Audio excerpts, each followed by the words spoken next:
to the 2024 Stanley Cup odds. The Hurricanes remain the favorite, followed by the Panthers and the Rangers. Interesting that they all are coming from the similar side of the bracket. While the Oilers have the top-end talent, I still don't think they have enough depth, and Stuart Skinner does not scare me in net. So I will take a long series from the Oilers and the Kings, and ultimately I think the Stars are the ones coming out of the West for the Stanley Cup.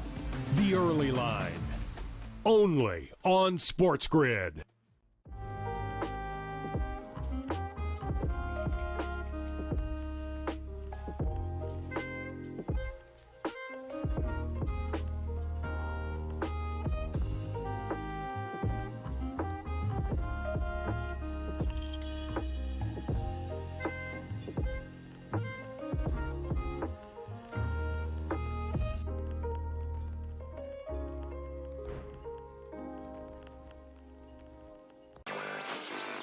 DraftKings making a progressive move, I think, that most other companies are also going to do or have done in the past. Adding someone from the government or someone you would say in legislation to become their responsible gaming leader here. And in this case, her name is Lori Kalani. And it'll be interesting to see if other companies try to follow suit in terms of hiring former lobbyists to head responsible gaming. Newswire, only on SportsGrid. GameTime had 35 in the first half, Cam. And then, of course, he did not have another point the rest of the game. Lillard's, it's playoff game time. This guy will show up. He will hit shots. Indiana, you better respond here because I'll tell you, that's a bad loss. We were wrong, Carver. Like, hey, I admit, I was on the Pelicans. This game, I lost. Pharrell Coast to Coast, only on Sports.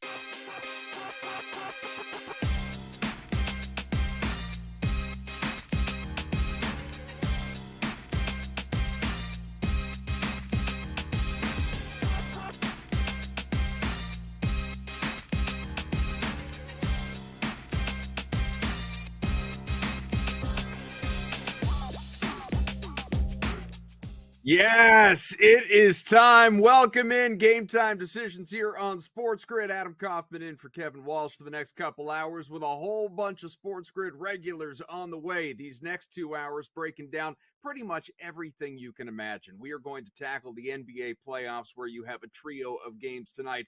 The Stanley Cup playoffs, 4 games on the way, and there are about 1,000 games going on in Major League Baseball. Got underway with the first of the doubleheader between the Tigers and Cardinals this afternoon, and the rest is still to come tonight. So we will tell you how to bet, honestly, just about everything. We got a lot of bets coming your way. Mine and, of course, those from our collection of guests. We have Joe Madden is going to join us. Mark Zinno is still ahead as well. Dave Sharapan, he was with us last night. Always a treat, obviously. We're going to have Eric Lindquist from Odd Shopper and Stochastic. And, of course, my partner in crime throughout the college football season, Cam Stewart, is going to be with us. And there is, again, just so much great expertise coming your way. But I think where we have to at least begin is a little bit of a look back at what happened last night as we sit here on the cusp of potentially up to 6 series across the NBA and NHL ending tonight. I talked a lot about this yesterday, how kind of underwhelming, for lack of a better word, the postseason has been, at least in the opening round. Very lopsided series so far. We're going to find out if any of these underdogs have any grit, any fight left in them to where they aren't just another team to go home. We have had multiple teams obviously already knocked out, whether via the sweep, the gentleman's sweep. LeBron James, for instance, the latest to go down last night at the hands of the Denver Nuggets. It was a close game, wound up being, a 2-3 point final. And this situation, one, from a betting perspective, and we talked about this on the show yesterday, so hopefully you made the bet and took advantage. I said, if we have, for the 4th time in 5 games this series, a Lakers halftime lead and a Nuggets full game win, you could still get an attractive number on that.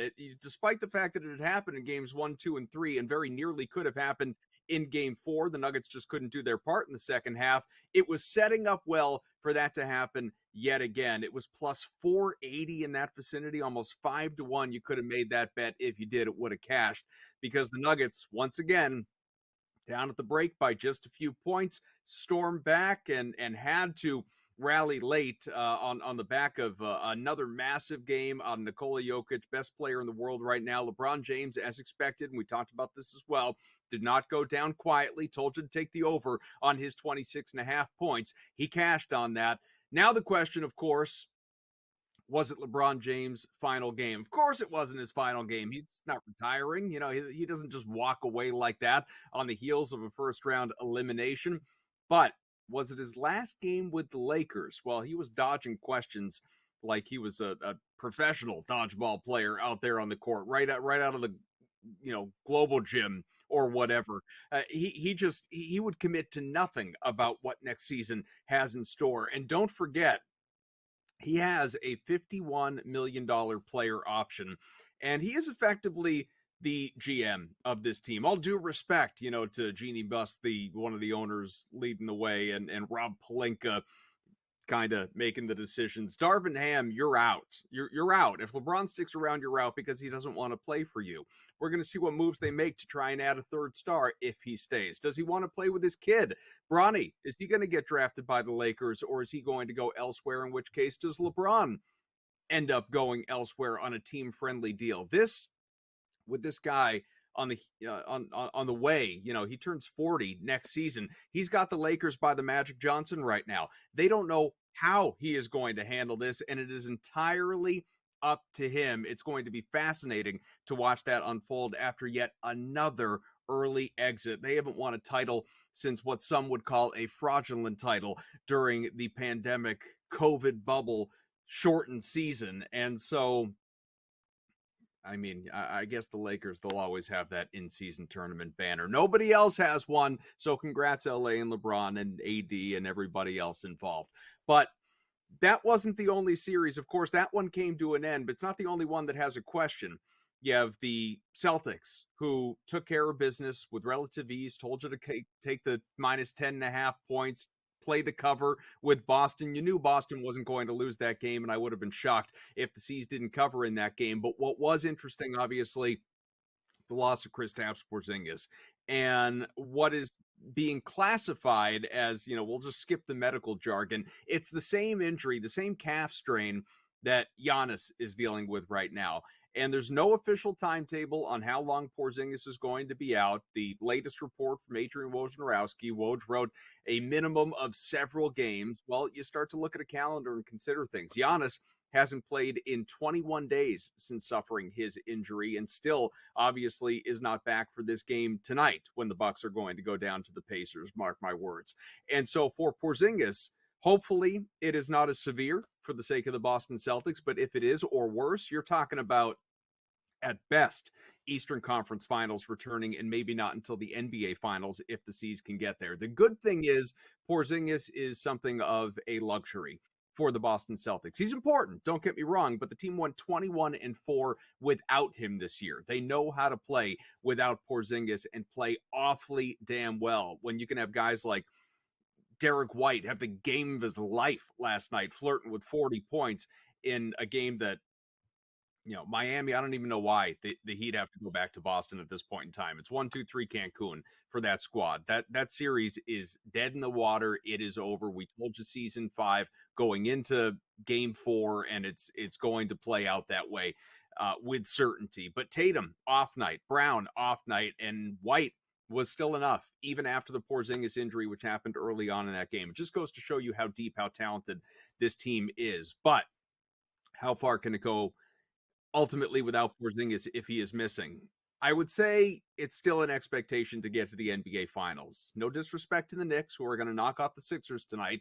New York is a very good team, a bruising team, a physical team, a team that has heart and spunk and fire, and is just going to be a really hard out if we see these teams match up in the Eastern Conference Finals. But beyond that, and I still think that's probably a 5 or 6 game series, by the way. I think the Celtics are just that much better, that much deeper than the Knicks. You don't really start to worry. You shouldn't start to worry, barring another injury, obviously, heaven forbid. But you don't really start to worry about the Celtics until you get to the NBA Finals. And that sets up, will it be the Denver Nuggets, the defending champs, who again ousted the Lakers? Or there are a lot of people hopping on this. There are people talking, taking the plus money opportunities on this. Could the Nuggets actually go down to the Timberwolves, who rolled through round one, a first-round sweep. Thunder, by the way, last night completed their first-round sweep of the Pelicans. But this Nuggets and Timberwolves series is going to be absolutely fascinating. It begins not for a little while, not for a number of days, as a matter of fact, because obviously we need to play things out. I don't think it begins until Saturday, as a matter of fact. But these two teams, Jokic is not going to have an easy time. This is not going to be an easy, quick series. These teams are going to beat up each other. Anthony Edwards is next level. Guy's playing out of his mind right now. One of the true next young stars in this league. He's only, 20 years old. He is going to continue to light things up. And if Jamal Murray, and I know he was good last night, he was really good, actually. But if he is not, if he's dealing with something lingering that holds, that continues, that could be something of an Achilles heel for the Denver Nuggets. We're going to find out. Jokic, he can only do so much, obviously, and that's a lot. So that's in the NBA, and we have got the 3 games tonight where, again, I believe Sixers are going to win. They are going to cover, or pardon me, the Knicks. Sixers, they are going to go down at Joel Embiid missing the morning practice workout shoot around with a migraine. This team is done. It's over.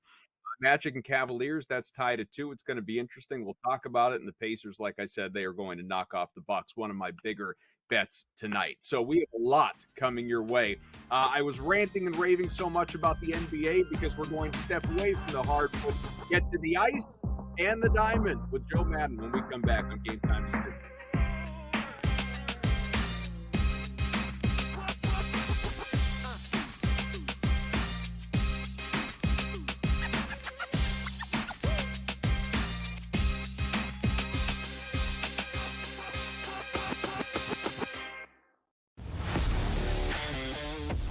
So I turned it off. I got my sweat done, and I'm leaving. I'm taking my money. I'm going home, and I don't want to talk to you for the rest.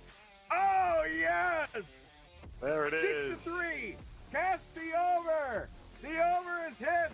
The Padres are our heroes. That's how we end the show. That's how we end the show. Oh, what? Let's just sign off. Let's just call it a show. In-game live, prime time, only on SportsGrid. Quotes coming out about Embiid. Oh, he's a warrior. You'll never get him off the court. You're just telling me he's an injury. He's one slip and fall away from what's not seeing him anymore in this series. I would have sat him because there was only 1 day between the 2 games. It's 2 days between games 2 and games 3, and it's 2 days between games 3 and game 4. Betting above the rim, only on SportsGrid. Anyone that's been to a sporting event, the atmosphere before a game, I think Game Time Decisions has that same exact atmosphere. This is our arena. This is what we do. There is going to be an energy to Game Time Decisions that you will feel night in and night out. The excitement you get when you lock your bets in, when you're figuring out what you want to do, we can zone in on the biggest games each night. I want this to be the place that people come to before the games start so they feel as ready as possible to lock in their cards. We are going to hit every single one of those markets that you need to know about. We're going to go through every single thing, and I've got a great team behind me that's going to help me get the job done. There is not going to be a better place, I promise you, than Game Time Decisions to get that new information, react to it, and be able to then bet accordingly. We will have everything at our disposal, and we will use that to our advantage. I'm Kevin Walsh. Tune into Game Time Decisions from 6 to 8 p.m. Eastern on SportsGrid.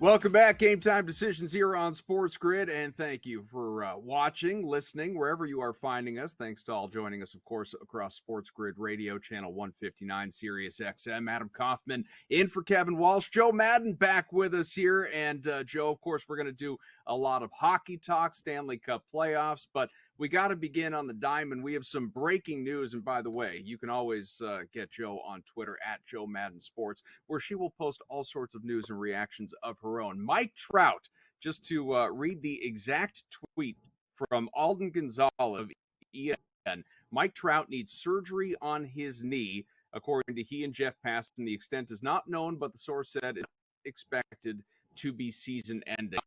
There are a lot of different things to kind of unpack with this, Joe, and credit to our Greg. He pointed out that Trout has the fourth shortest odds, or had the fourth shortest odds to win AL MVP at 9-1. Trout has not even qualified for MVP in a full season since he last won it in 2019. And of course, we get this.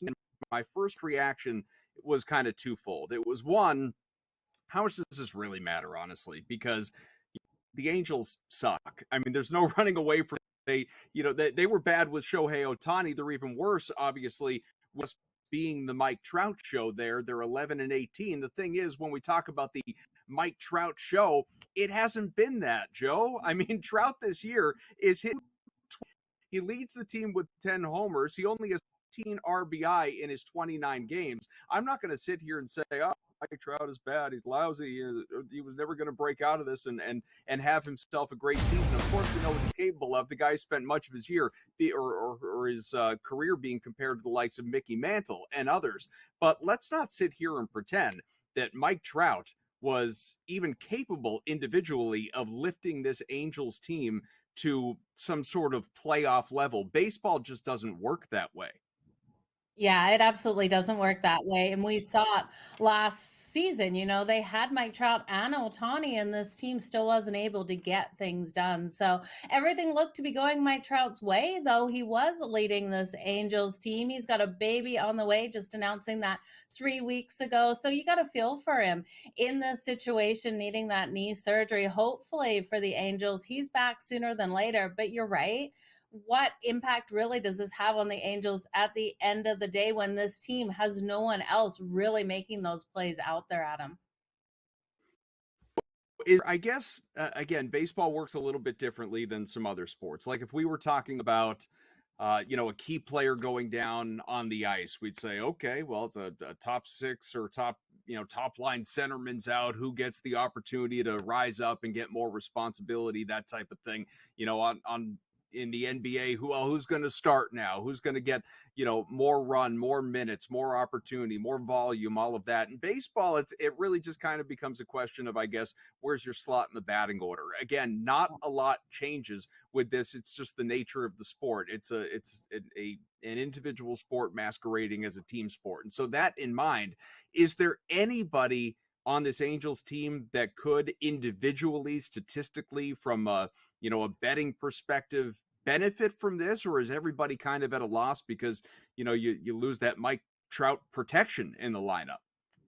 Ooh, you know what? I'm not sure, to be honest with you, Adam, because we look at this team, and like I said, even last season with Ohtani, and when Ohtani stepped out and wasn't in for a couple of games due to injury, we didn't see those playmakers step up. So with Mike Trout going out here, I really can't see anyone stepping up. We know someone has to, but I think this Angels team's in trouble without him out there on the field. I'm not sure what happens. I'm going to be looking at some unders. We know this team strikes out a lot. Mike Trout was one of the batters out there that really didn't get struck out as much. So I'm going to be looking more at those strikeout props for the opposing pitchers, because I do think the Angels will strike out a lot more without him on the field. All right, we're going to do plenty more baseball with you, Joe. You're hanging out a couple of segments, but let's go near and dear to your heart. And of course, that's puck talk with these playoff games ahead of us tonight. We have 4 of them. We have multiple series that could come to an end. As a matter of fact, 3 out of the 4 could come to an end. And let's start in Boston, where I believe we will see a team advancing. The Boston Bruins taking on the Toronto Maple Leafs. Austin Matthews not expected to play in this game for the Leafs. The Bees are up 3-1 in this series. Jeremy Swayman once again in net. That rotation is so far in the rearview mirror between he and Linus Ullmark. He has absolutely owned the Leafs the last couple of years. Do you expect more of the same tonight? I do expect more of the same tonight. You look at the Toronto Maple Leafs, and I'm struggling to see where their heart is at in this playoff series. It's like the second they took the ice with the Boston Bruins, they just look dead in the eyes, and we've seen it come into each and every one of these games. They were fighting on the bench in that last game between William Nylander and Mitch Marner out there. This team isn't getting along, and then you have Austin Matthews not coming out tonight. Could they push it to another game? They could, but I just don't see that heart out of them. I don't see them being able to get it done. I like my money sitting here on Boston. Now it's juicy on the money line. So I've done a couple of things with this one, Adam. I love David Pastrnak for the anytime goal. He's been phenomenally strong here for the Boston Bruins. That's coming in right around that plus 115 mark. Now you can take that straight up, or you could also parlay it with the Boston Bruins on the money line just to bring that down a little, or look at his shots on goal. I do think he's really impactful. Brad Marchand, we know, has been so strong out there as well for Boston. I think you look at the players on Boston, you like, take those player props, and then take Boston on the money line. See, if you were George Kurtz, not that anyone is confusing the two of you, obviously, he would be sitting here and parlaying. It would be Bruins money line and the David Pastrnak anytime goal that you're talking about, putting those two together, doing something like that. What I've actually done is just two teams that I really believe in tonight on the money line, the Bruins and the New York Knicks. And you put those two together in a money line parlay, and you can jack that thing up to about plus 150. So it's a good spot.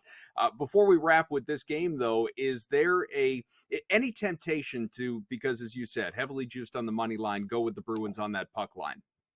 Yeah, I think you could look at the Boston Bruins on the puck line as well, because we know the goaltender is going to be pulled here for Toronto. It will be Wall in net and not Samsonov. And I think that's kind of harsh on Samsonov because it's not his fault. He's not getting the support from the defense here. So I would look at that puck line as well. I think it's a nice angle to look at in this one, Adam. Well, unlike Mike Trout, Joe Madden showed up to work today. We're going to keep her busy for another segment and talk through the rest of these NHL playoff games tonight.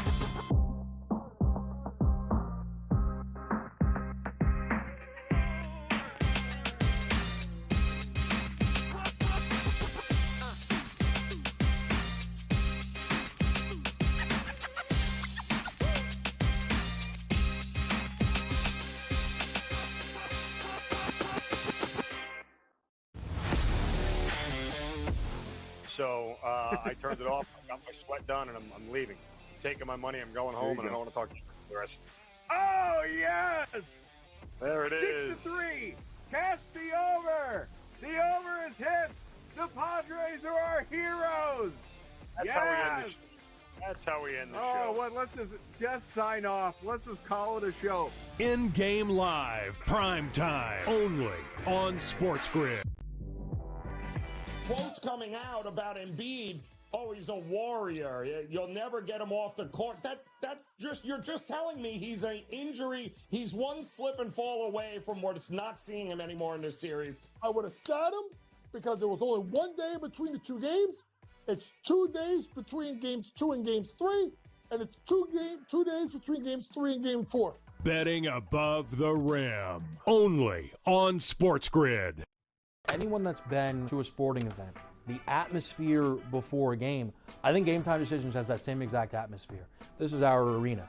This is what we do. There is going to be an energy to Game Time Decisions that you will feel night in and night out. The excitement you get when you lock your bets in, when you're figuring out what you want to do, we can zone in on the biggest games each night. I want this to be the place that people come to before the games start so they feel as ready as possible to lock in their cards. We are going to hit every single one of those markets that you need to know about. We're going to go through every single thing, and I've got a great team behind me that's going to help me get the job done. There is not going to be a better place, I promise you, than Game Time Decisions to get that new information, react to it, and be able to then bet accordingly. We will have everything at our disposal, and we will use that to our advantage. I'm Kevin Walsh. Tune into Game Time Decisions from 6 to 8 p.m. Eastern on SportsGrid.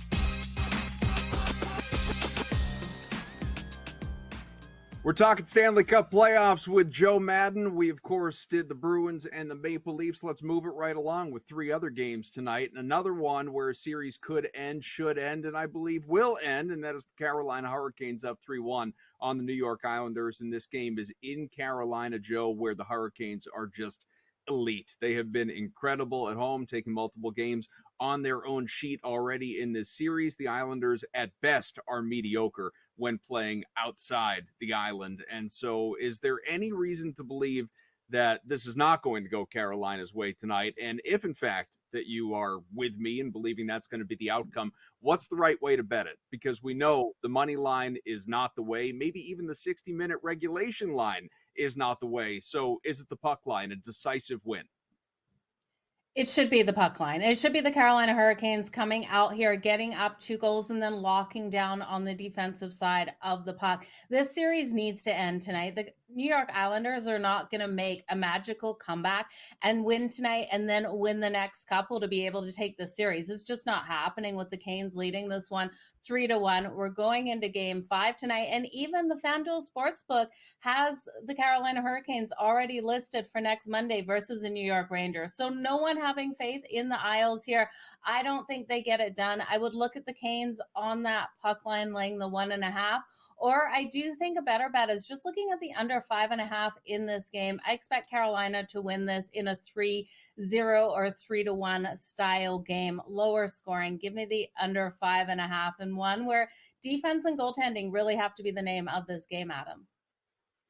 Joe, look, I like the Winnipeg Jets. It's a good team. You know, I don't think there's any dismissing that, but even being at home, I just don't see how Winnipeg gets done against Colorado. I have already bet the Avalanche to win this game on the money line. I don't think you need to get crazy because you're getting a favorable number, especially being a road team on the money line. This is a team that has put up 22 goals already in this series, has only allowed 5 total over the last 3 games. I just don't see an avenue that Nathan MacKinnon and company, and I know you like MacKinnon, I don't see how these guys just get stunted tonight.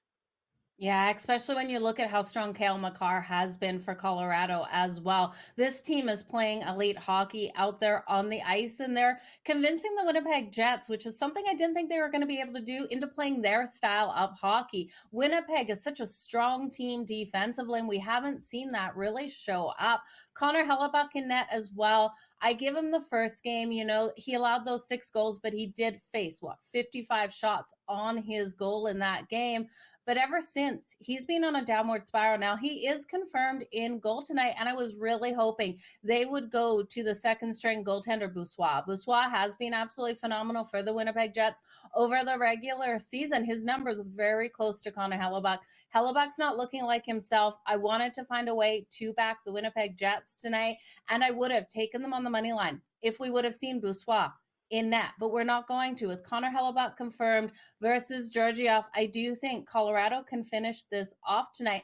I'm going to stay off the money line on both sides, though, because I do think Winnipeg can be dangerous with their backs against the wall. I'm looking at for their top playmakers to be able to get those shots on Georgiev tonight. I'm taking Kyle Connor for over 2.5 shots on goal, as well as Shane Monahan for over 1.5 shots on goal. I'm parlaying them together because they're a little juicy just alone in the -150 range. But when you take both of them together, it's coming in at +167. Now, both of these guys had 4 shots on goal in the last game in the loss to Colorado. And I do think in this one, desperate here to get those shots, especially in that third period. So we might sweat them out a little bit, but I can see that cashing at them. So I'm back in the Bees. I'm back in the Canes. I'm back in the Avalanche. Charlie Chalk, I know. Boring, but how about this last one between the Canucks and Predators? Now, Vancouver leads this series 3-1, but you tell me, would it be fair to say that Nashville's actually been the better team? Nashville's been playing elite out there. I think the last game, though, Vancouver played the better game and did have to take it in overtime there. But the Predators have been getting those block shots on goal. The shots that are getting past them are super high dangers. They're hitting Saros. We need Saros to stand tall tonight. And I do think the Predators have every opportunity of getting the win, pushing this to game 6. Now, selfishly, I wanted to go all the way to game 7, Adam. I want Vancouver to come back and win it at home in game 7, because I did take the series to go to 7 and Vancouver to win it. Hopefully that is able to cash, but for tonight, I do think the Predators at least push this one more game, extend their life. Hopefully it doesn't end in the next one in Nashville. Joe, we got 5 seconds. Favorite baseball bet. What do you got? Ooh, I don't know. Royals straight up against my Blue Jays? I have no faith in the Blue Jays. Let's do it. Royals money line. We're in.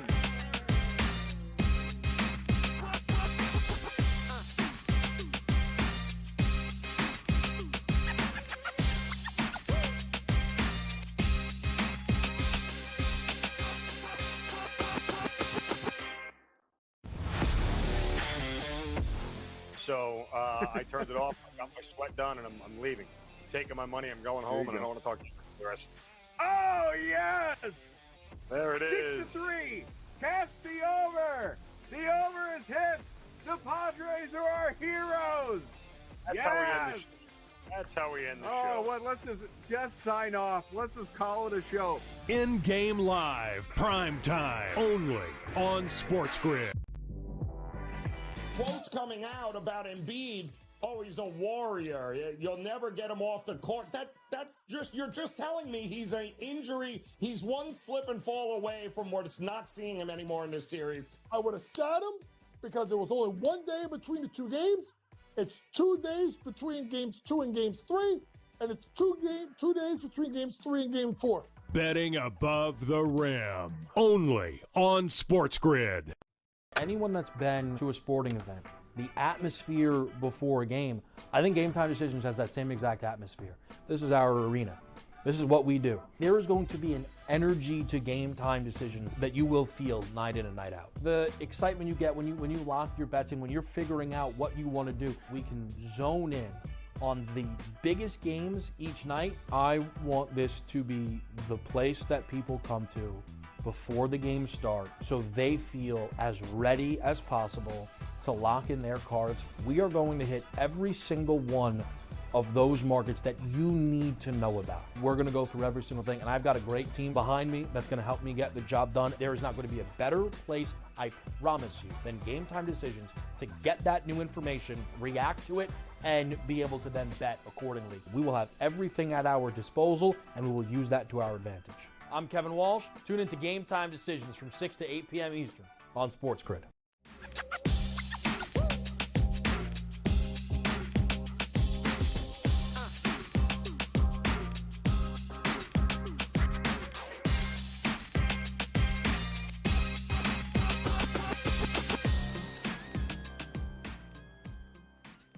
Back here on the grid, as people like to say, and thank you for hanging out here with us. Smarter to be on SportsGrid. Kaufman and Mark Zinno is here. Of course, you can get him on Twitter at Mark Zinno, another SportsGrid host and analyst. We'll talk through some NBA, mix in a little baseball if we have time as well. But let's get to the hardwood because playoff talk, Mark, is where it's at. We did a whole lot of hockey with Joe Madden. Now the focus, obviously, on who can move on tonight in the NBA. And I think there are multiple teams that, one, obviously we know our position to, but that I think both will. We begin with the Sixers in just trying to stay alive. Joel Embiid is going to play. We just got that alert. Despite, missing morning shoot around and all that stuff, supposed migraine, as people were saying, and people questioning his competitiveness and everything that people get loud and noisy, everything on social media. He is going to play. So it's Joel Embiid against Jalen Brunson and company and the New York Knicks at MSG. And this is, in my opinion,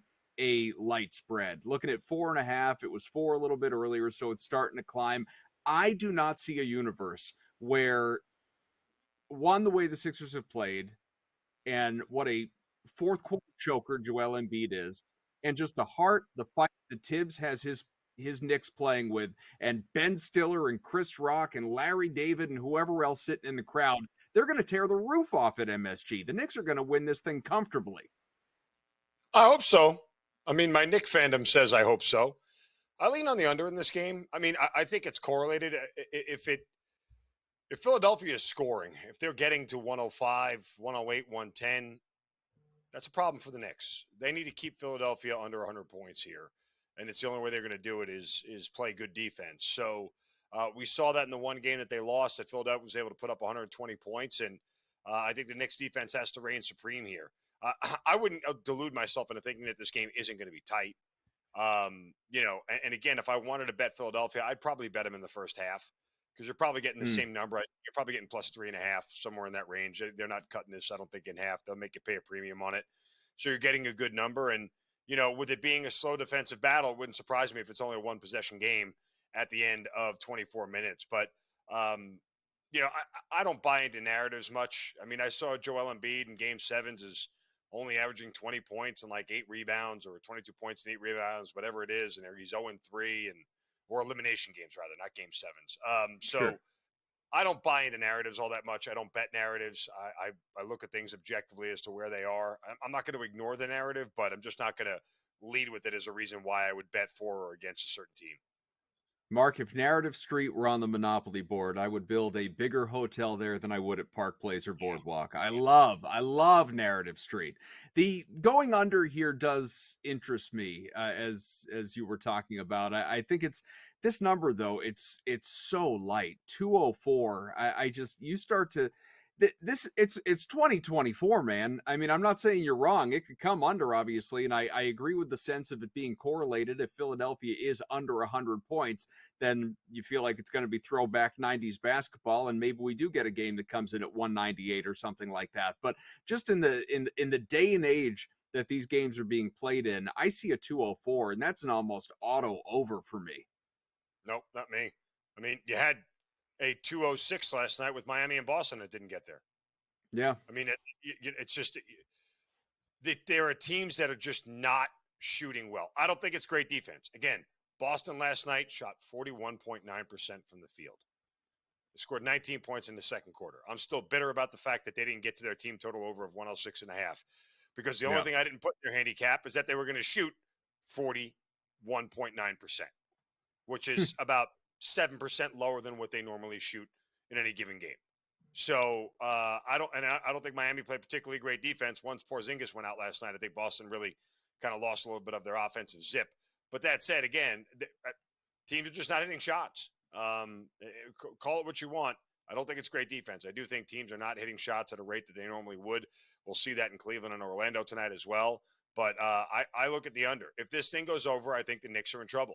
I mean, there is a way the Knicks can score 110 and Philadelphia scores 99 and it goes over. Sure.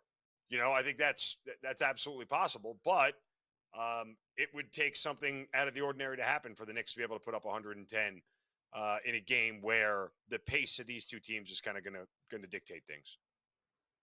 Magic and Cavaliers, I guess the only interesting game in the sense that this series has not been decided. I believe the other two have, and we'll get to the other game in just a minute. But this one, it's tied at 2. It's in Cleveland. The Cavs have been woefully inconsistent really all year. Injuries have played into that, obviously. The bulk of the handle and the money on Cleveland as expected. I really don't know how this one is going to play out. I haven't bet it. And honestly, a good chunk of me doesn't really care, because to me, these two teams are both just playing for the right to lose in round 2. But how do you see it?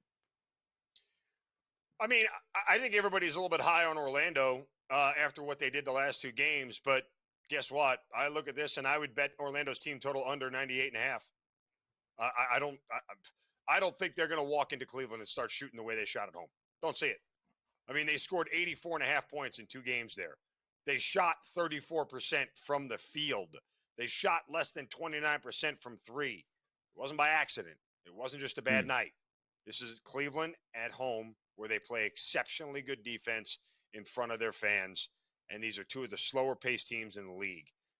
It would take something out of the ordinary for Orlando to come out and all of a sudden shoot 45% tonight and put up 100 points against. And again, Orlando actually plays a slower pace than Cleveland does. If it happens, I'll tip my cap to them. I just don't see it. And the old adage that, hey, the playoff series never really starts till a team loses a home game, right? Or a team wins a road game. Mm-hmm. That's when the playoff. I think you're going to see that. I think the home team, this will go 7, and Cleveland's going to win in 7. Pacers and Bucks, I sort of view somewhat similarly to that first game we were talking about between the Sixers and Knicks. Not quite the same in that obviously Philadelphia isn't like totally devastated by injuries. Like there is a world where Philadelphia comes back to win this series, even though I don't think it's going to happen. Bucks are toast. They're done. I mean, there's Giannis is out. Dame is out. This team is going to be relying heavily on the likes of Middleton and Portis. And not that I have all this respect in the world for the Pacers, but I did bet Indiana to win the series coming in. And one of my bigger bets tonight is Indiana to cover again what I think is a light number, even on the road. It was -3.5 earlier when I bet it. It's sitting at 4 now. And I just don't see. I know the Bucks did put up a fight. We talked about this yesterday. The Bucks did put up a fight even after Portis got ejected from that last game and ultimately still lost. I just think the Pacers are going to roll in this one. Well, I mean, I think this boils down to what is Indiana going to do offensively. When they played at their normal offensive paces, they did in Game 4. Look what they're capable of doing. They'll put up 120 points and won't break a sweat doing so. They haven't done that in Milwaukee yet. They haven't done it on the road. So there's a part of me that after watching the game in Game 4 and seeing a little bit of an inflated total here at 216 makes me want to go under. I would tell you it's probably correlated. If Milwaukee is going to cover this number, it's because this game stays under and Indiana isn't scoring. If it goes over, Indiana's going to cover this short number. So if you like the under here, you lean on Milwaukee to be able to keep this thing tight. But and that's kind of where I sit. I mean, does Indiana make you feel like they're a team that can close this out on the road? Maybe, but it would take another great shooting performance, and they have been inconsistent in shooting this entire series. Bigger first-round disappointment, assuming that the chalk holds, if you will. Sixers or Bucks? I mean, if you want to give a little bit of a pass to the Bucks injuries, I suppose you could do that. But, again, the Sixers first half were a team that looked like they were going to finish in the top 3 in the East, and the Knicks didn't look better than they are, and we found out the Knicks are markedly better than they are. Yeah, it's going to be interesting to play, see how it all obviously plays out. But I think both of these series end tonight, and the other one, we'll have plenty of time to talk Cavs and Magic because we're running out of series in the first round. We'll be right back.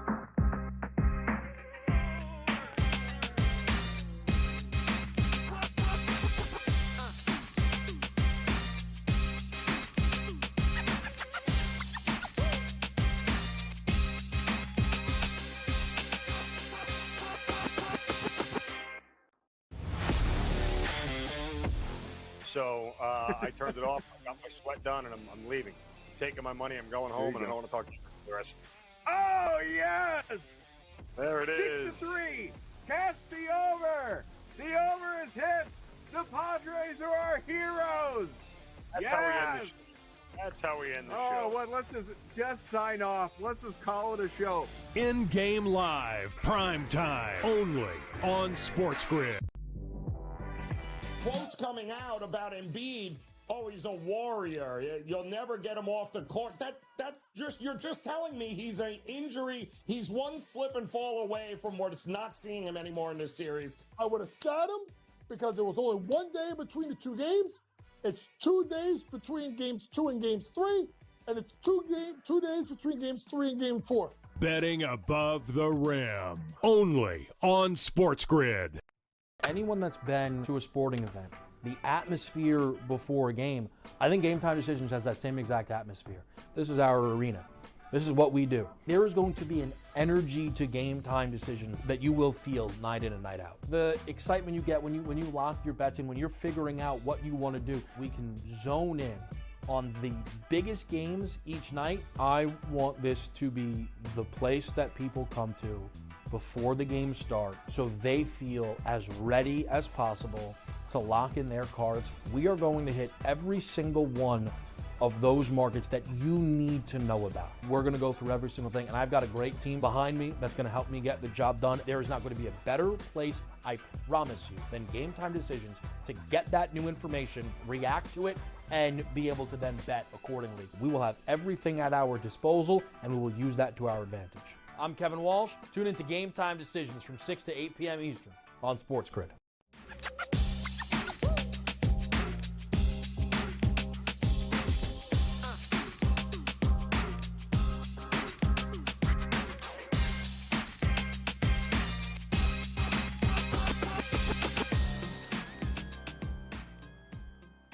Man, we just come back. I guarantee I'm going to sneeze at some point during this segment. It's going to happen. It's unavoidable. Zeno's hanging out still. We're talking some NBA. We'll work in a little bit of baseball as well before we let him go. I'm looking at series prices here on FanDuel for what remains in the opening round of the NBA, and they're about what you would expect. The Knicks minus 850 to beat the Sixers. The Bucks are heavy dogs. The Pacers at minus 4,500 to win their series. The Celtics, even without Porzingis, because he's already been ruled out for tomorrow's Game 5, minus 100,000 to knock off the Heat in that one. And Jaquez has been ruled out for Miami, and there's no Butler, there's no Rozier. Like, that thing is, I mean, God help the Heat to even keep that thing close. Cavaliers and Magic, obviously, with the series tied at 2, Cleveland is favored, but ever so slightly, right around minus 175. But over in the West, yes, we do have, the Clippers and Mavericks still going, and the Mavs marginal favorites. But I think the interesting series is the one that is still to come there in the second round. That is the Nuggets, the defending champs, who just had the gentleman's sweep against the Lakers, taking on the Timberwolves, coming off a full regular sweep of their own. And this series opening in Minnesota. This is an interesting one here, Mark, because I think that for so much of the regular season, it was like, of course, the Nuggets are going to repeat, or maybe Boston gives them a hard time, but who is really going to knock off this Denver Nuggets team? And then over the course of the season, the Timberwolves wouldn't go away. The Thunder wouldn't go away. Both of those teams extremely impressive series in the opening round to coast through their opponents. Is Jokic and company, are they in trouble at all? Do you expect this to be a fight? I don't think they'll take them lightly. I don't think they're going to sweep them, but look, you're playing the best defensive team in the league, and that's always going to present a challenge. But Minnesota's playing the best player in the league and the best player on the planet for the last 3 years, and that also presents a challenge. And having home court advantage for Denver will matter because the altitude matters, and defense will wear down in the second half. And so, I think it's really important for Minnesota to try to steal a game early in the series at home. They got to steal game 1 or game 2. If they can do that, they'll give themselves a fighting chance, because I think that Denver can absolutely win one in Minnesota. So if they do that, I think you get a chance to get a deep series that goes 6-7 games. If they end up losing the first 2 and are chasing the rest of the way, I don't like their chances. So is maybe and thank you for correcting, of course, the Nuggets having home court advantage. Is there, in terms of betting it, because obviously not a whole lot of value to bet the Nuggets to win the series. They're basically 2-1 favorites. If you assume that basically this is just not going to go 7, that the Nuggets are going to get through this thing and it's going to go a little quicker than some people out there believe, you could bet the Nuggets series spread minus 1.5, and you could get that at essentially even money, even slightly plus money. Is that the way to go? I mean, I would think so. I would think that, if you're going to get the Nuggets here plus money, how do you turn them down? Like, how do you objectively look at the defending champs and go, yeah, this is a team that should be a dog? No, I don't know why we continually disrespect the Denver Nuggets the way we do, but I also don't think that we saw them play their best basketball against LA. Part of me thinks that they were just, as you said, playing with their food a little bit, and just not really taking it to the level that it needed to be taken to get out of the first round, and they'll amp it up here in round 2. But I would lean on Denver in this series. If you look at the Western Conference odds, just to represent that conference in the NBA Finals, the Nuggets, understandably the favorites, but it's the Thunder that actually have the second best odds. Now, part of that plays into the fact that the Nuggets and the Timberwolves are playing each other, but there is this expectation that the Thunder are, the first round wasn't a fluke. The regular season wasn't a fluke. This team is playing well. It's united, and who cares how young they are? They're legit. They're good. The question, I guess, is how ready are they? I mean, can they make a deep, respectable run? And when I say that, I mean get into the Western Conference Finals and actually putting up a fight against whoever emerges between the Timberwolves and the Nuggets versus going down lightly. I mean, look, when you look at the options that are left here for Oklahoma City, right? And what is in front of them as far as getting the Western Conference Finals and their ability to do so, I don't think we should doubt them as a number 1 seed. I think that the age and inexperience thing is overrated, but again, you play good basketball for a reason, and the Thunder are a top 5 offensive and defensive efficiency team for a reason, because they're good on both ends of the floor. And that, to me, is something that you shouldn't ignore. I said before the playoffs started, it was absolutely worth a flyer on Oklahoma City to win the West. There was no reason you should have denied them being the number 1 overall seed, given that what was out there in Minnesota and Denver. And then you get to the Lakers and some of the other big names that were there, and even the Suns to a certain extent. Why should you doubt their ability to get through the playoffs because they've never done it before? I suppose that's fair, but you never do it until you do it. And the fact that the Thunder are doing it, we should not take them lightly at this point. We only have a little bit of time left here with you, but let's transition to the Diamond. There are what feels like a million games tonight in Major League Baseball, and many of them getting started here shortly. What jumps out at you? What are some of the favorite plays? Kansas City and Toronto got a really good pitchers matchup going on. I kind of like Toronto here in the first 5 on the money line. Minnesota and Chicago, I'm willing to fade Mike Soroka as a starter. Pair of pitching matchups that met a week ago in a 6-3 Twins win. And I look at Tampa Bay and Milwaukee. I would go first 5 under there. Milwaukee can't hit lefties at all, despite the fact that Tyler Alexander hasn't been great. You're getting Freddie Peralta for the Brewers, so you're getting 2 pitchers here that I think they'll perform really well. That total is down 7.5, but you can find 4s out there in the first 5, so I'll take the under 4 there. Mark Zinno, of course, a regular here on SportsGrid, and you can get him on Twitter at Mark Zinno. Make sure that you do. Mark, always enjoy, obviously, when you hop on, when we get to chat a little bit. Hopefully you make some money tonight, be it on the diamond or on the hardwood, or both, right? Yep. We'll have Cam Stewart back with us when we come back. Stay.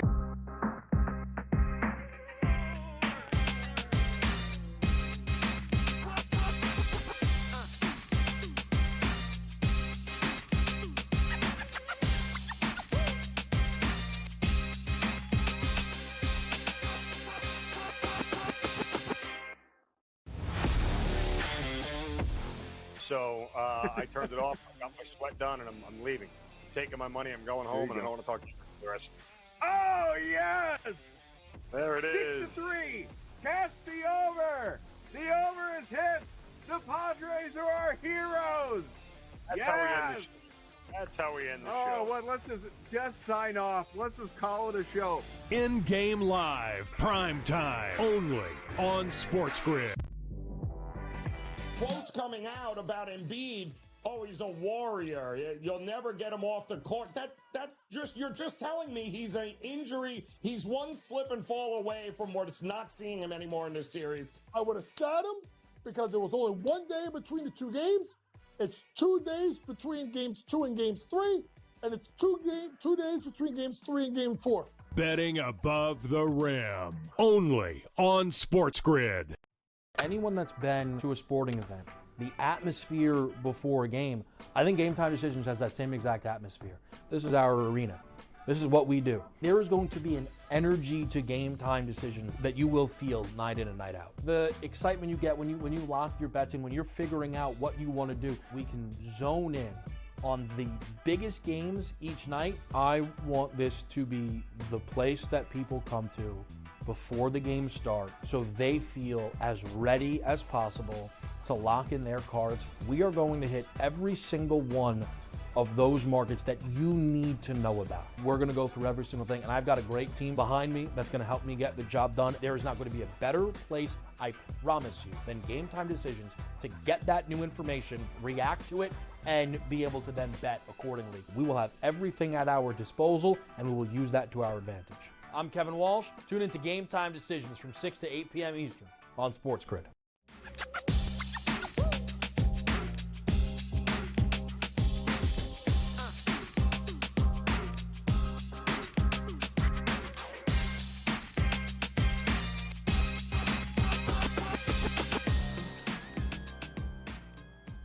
Welcome back. We are wrapping up the first hour here of Game Time Decisions. We are flying high. We've already had Joe Madden and Mark Zinno. Now let us go to, as I mentioned him earlier, my partner in crime during the college football season, none other than Cam Stewart. You can get him on Twitter, on X, whatever the kids want to call it, at Cam Stewart Live. Cam, how are you, buddy? Adam, just another day, buddy. Just busy, keeping busy, doing Kentucky Derby stuff, getting ready for the hockey games, the basketball games. My favorite time of the year. So, yeah, hopefully we hit some winners tonight. It was a very, very lucrative night with Florida and the Dallas Stars, and we got that over with that empty netter. I had the under 6.5 in the Florida game. I enjoyed them having the goalie pulled for 5 minutes, and then they score, and then they decide to pull the goalie again with 2 minutes to get that extra goal. That didn't help, but hey, plus nights are good nights. We talk about that. You have a plus night, that's a victory, but yeah, lots of action on the board tonight, man. Whew, tons of games. This is what I love about working with Cam all the time. Like we'll have our rundowns. Like, yeah, what do we want to talk about with Joe? What do we want to talk about with Mark? I don't even want to know when it comes to Cam. I just want to wind him up and let him go, because this man will take you in any number of different directions. But let's begin on the ice right there, because we have a number of games tonight, 4 of them all closeout opportunities. Of course, a little, well, I mean, you're north of the borders. We got the Bruins Maple Leafs feel here in Game 5 tonight. What do you think? A lot of negativity around Toronto, I can tell you that. If the Leafs lose this game with the same kind of effort they put in last game, I could tell you coach will be fired. They'll probably be, I wouldn't be surprised, even Shanahan, some of the brass, like, this is unacceptable. Stars fighting with each other on the team. The bottom line is this. The Leafs, I prefer them to be away from Toronto, to be honest with you. It's not a real home ice advantage, Adam. You saw the last game. It was pathetic. And sometimes if the Stars are banged up, injured, or not playing, other people can step up in this game. The price is too big for me. I'm going down with the ship. Probably an insane, stupid thing to do, but this is what we do. The Leafs will win games they're not supposed to win. Maybe they'll win 2 and then lose in Game 7. I don't know. All I know is Boston's been the better team, but this is an excessive price tonight, so I expect a good effort. I prefer Wall being in net than Samsonov too, so I will take the Leafs. I have a slight lean to the over. If they're going to win this game, I think we're going to have goals despite this being an under series. I mentioned earlier when Joe was on that I'm going a little Charlie Chalk here when it comes to the NHL tonight. I like 3 of the favorites. I like the Bruins. I like the Hurricanes, and I think you need to get creative when betting the Hurricanes, because you're obviously not going to bet them on the money line unless you're parlaying them with something else. And I like the Avalanche there on the road at Winnipeg. But the one where I do like the dog, where I'm going to go dumpster diving with you, is the Predators at the Canucks. What do you think here in Nashville? Yeah, I did. Gabe and I, we do a show, and he's a Vancouver fan since he moved there. So that's kind of, I guess it's good for the show because we're on different sides. But him and Joe were on Vegas last night. I was on Dallas. Like, that's the way betting goes. We just have different opinions. Vancouver, very, very strong and also lucky to win the last game, scoring so late. Brock Besser's been amazing. I don't know if their third-string goaltender can do what he did the game before. And let's call it out for what it is. The Predators have been pretty good. They've been very unlucky in this series. We're getting plus money. I will take Nashville in the spot. Is there going to be goals? They could maybe get over that number with the goaltending situation, but I think Saros can bounce back. As for the Avalanche, I did a show today with a guy who's like massive Avalanche fan, and we both like the Jets tonight. I know that's a little bit crazy, and the Avalanche have been the better team. Cale Makar looks like Bobby Orr out there, but I'm taking a shot with Winnipeg not to die on home ice. So basically, I have all the teams surviving, but I do agree with you. I have Carolina regulation 3-way. I also have them parlayed with the Edmonton Oilers tomorrow to show a little patience at plus 112, Adam. I think Edmonton will take care of business and get rid of LA. LA played really good the other game. I didn't expect Stu Skinner to make 33 saves and Edmonton to win a 1-0 game. That's not their real style. They could score a lot of goals, but I expect them to wash away the Kings and get ready for maybe Vancouver if they win this game tonight, or we could have an extended series. If Nashville wins, this thing might go 7. Is Kane's puck line, because you can get that at slight plus money, is that too aggressive? Kane's puck line, I don't mind it, because the bottom line is if the Canes have a 1-goal lead, we saw what happened in that Florida game last night. Tampa Bay kept Vasilevsky out for the whole game. Score, empty netter. That's the thing. If it's not a game that goes to overtime and the Canes are up, they're probably going to win by 2 goals. So yes, we will play Kane's puck line, but I also like the money line play in case the Islanders do show up. And they're a gritty team. Let's give the New York Islanders a lot of credit. They're probably one of the least talented teams in the playoffs. I like them. They work hard, and they also been snake bitten, man. They had a 3-goal lead in that game. They could have the series tied at 2 against a very good Carolina team, but they threw it away at them. I will take the puck line with Carolina, but I also like them in reg and parlayed with Edmonton. A lot of tight games tonight. So Cam here was in New York recently, but that didn't make him a Knicks fan. More on that when we come back. Hour number 2, Game Time decisions on the way.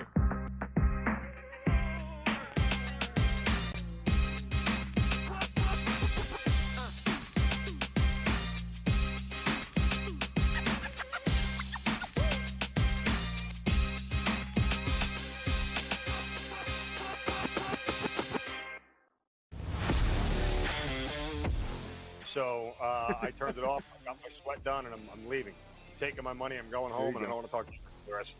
Oh, yes! There it is. 6-3. Catch the over. The over is hit.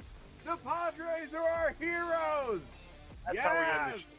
That's how we end the show. Oh, well, let's just sign off. Let's just call it a show. In-game live, prime time, only on SportsGrid. Quotes coming out about Embiid.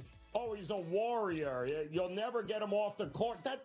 You're just telling me he's an injury. He's one slip and fall away from what's not seeing him anymore in this series. I would have sat him because there was only one day between the two games. It's 2 days between games 2 and games 3, and it's 2 days between games 3 and game 4. Betting above the rim, only on SportsGrid. Anyone that's been to a sporting event, the atmosphere before a game, I think Game Time Decisions has that same exact atmosphere. This is our arena. This is what we do. There is going to be an energy to Game Time Decisions that you will feel night in and night out. The excitement you get when you lock your bets in, when you're figuring out what you want to do, we can zone in on the biggest games each night. I want this to be the place that people come to before the games start so they feel as ready as possible to lock in their cards. We are going to hit every single one of those markets that you need to know about. We're going to go through every single thing, and I've got a great team behind me that's going to help me get the job done. There is not going to be a better place, I promise you, than Game Time Decisions to get that new information, react to it, and be able to then bet accordingly. We will have everything at our disposal, and we will use that to our advantage. I'm Kevin Walsh. Tune into Game Time Decisions from 6 to 8 p.m. Eastern on SportsGrid.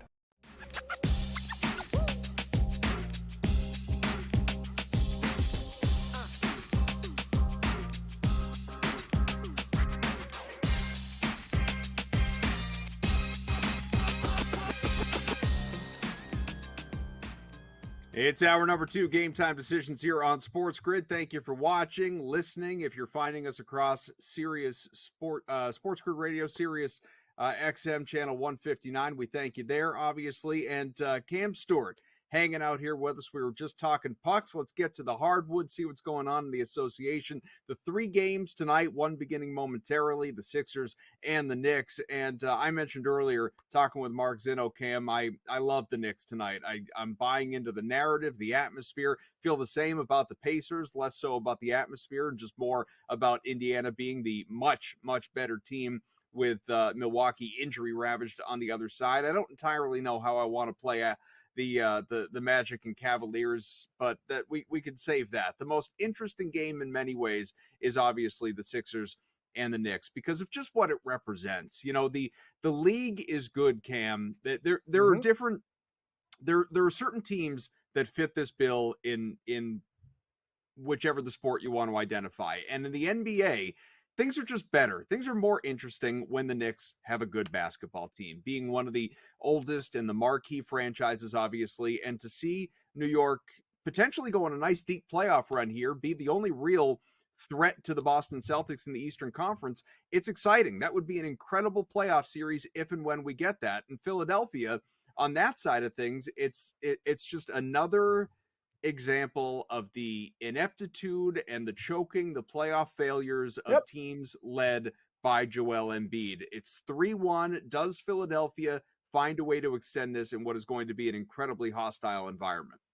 Isn't it amazing too, Adam? Like all these teams, like the Bucks, get rid of Budenholzer. The guy wins a championship, so you don't like Griffin. He's too hard on you. Like, you know what I mean? You change coaches. It comes down to the players. Enough is enough. Like I know the coach is always a sacrificial lamb, but you bring in Nick Nurse, it's the same damn story, right? We won a championship with him in Toronto, but it's Philadelphia. Here's the thing. Tonight, I expect an effort from these guys.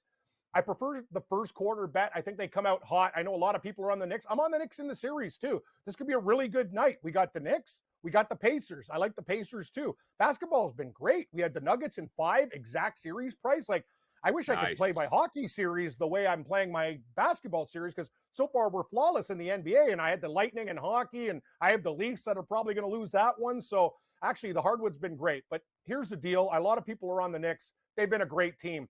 I love the Raptors players that came over there. They have attention to detail and defense. They're getting scoring. I love them. You're right.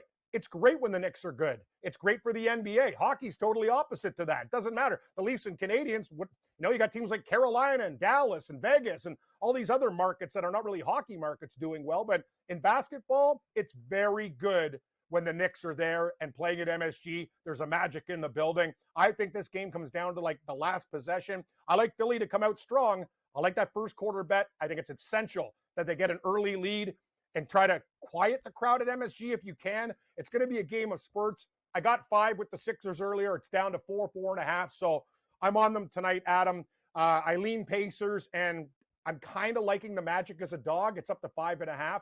But I think the Sixers show up tonight. I got the Knicks in the series, so I got some leeway. So, yeah, these are the bets basically tonight. What are we doing here? I got the Nashville Predators at plus 106. I got the Winnipeg Jets.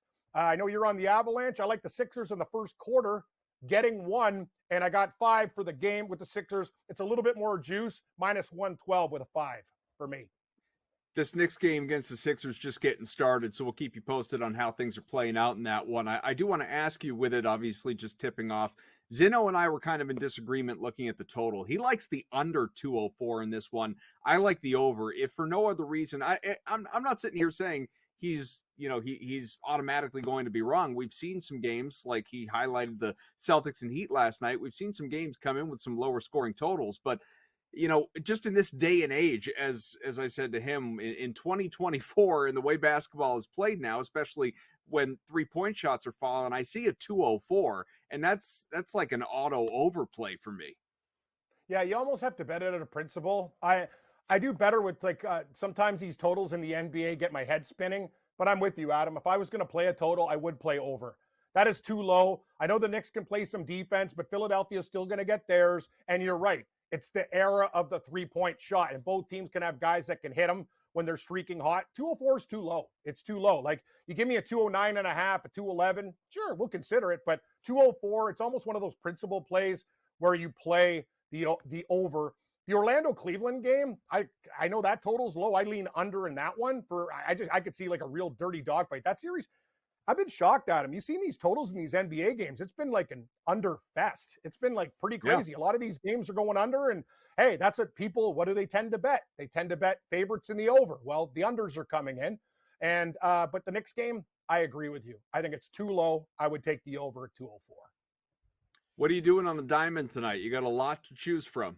Oh boy, the diamond. Yeah, not much. Let's put it that way. I'm not doing much. I'm coming back to Cincinnati. They were good to me last night against San Diego. I'll take the Reds. They're big dogs. Hate to say it.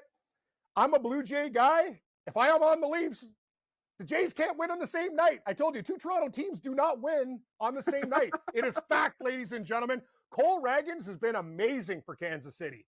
I don't like going against the Jays, but you want to give me the Royales with cheese at plus 125? I'm in. Give me Kansas City. A nice Royale with cheese. Adam, you can have one after the show. A delicious sandwich and a nice, juicy dog. This kid has been great for Kansas City, and we have the Royals over season win total, and they've been off to a really hot start. Jays got it done in a 6-5 game yesterday. Very dangerous, but I think the Royals get them tonight. So I'm on Kansas City as a pooch. Any player props jumping out at you? Not too much involved in hockey. It's a Dinger Tuesday. What do I do, Adam? I got we have Live on the network now. Now I'm doing Live golf research. I already put in Kentucky Derby plays. Yeah. I'm not Lou. I don't own SportsGrid. I wish I was more flush. I can't bet on everything, but I should probably deal with Morency. I know he does the Dodgers. Mookie bets bases over like every night, and that's been good for him. But we'll get to those bets. But you know what? There's only so many things I could do, and I've already put in some golf plays and Kentucky Derby plays. Well, I'm glad you took us there. I have done next to no research on the Kentucky Derby so far. That's a later in the week thing for me. So wet the whistle for me and for the people watching and listening. What's the right way to bet this? Have you already mapped out your exactas? You got your favorites? What are we looking at? Everything.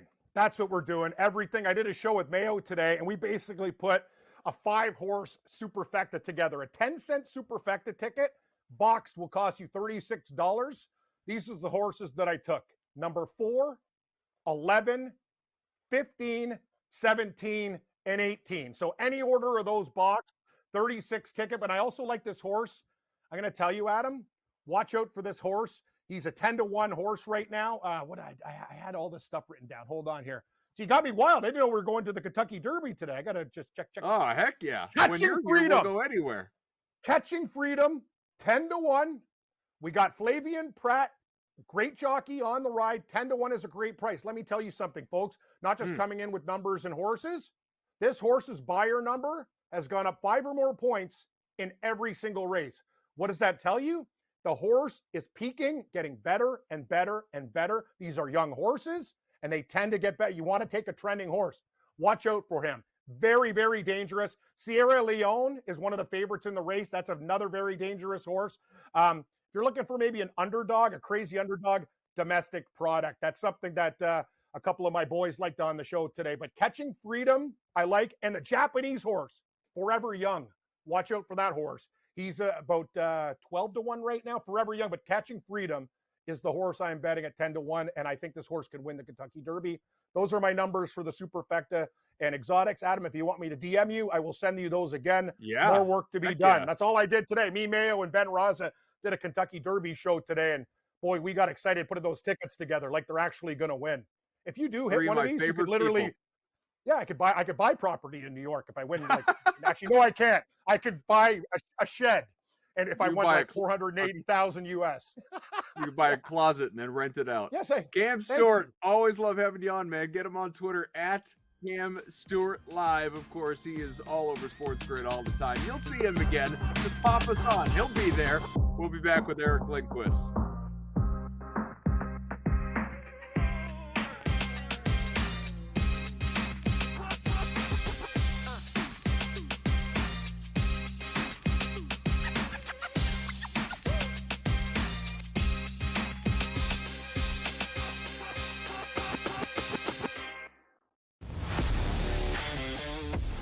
So I turned it off. I got my sweat done, and I'm leaving. I'm taking my money. I'm going home, and I don't want to talk to you the rest. Oh, yes! There it is. 6-3. Catch the over. The over is hit. The Padres are our heroes. That's how we end the show. That's how we end the show. Oh, what? Let's just sign off. Let's just call it a show. In-game live, prime time, only on SportsGrid. Quotes coming out about Embiid. Oh, he's a warrior. You'll never get him off the court. You're just telling me he's an injury. He's one slip and fall away from what's not seeing him anymore in this series. I would have sat him because there was only 1 day between the two games.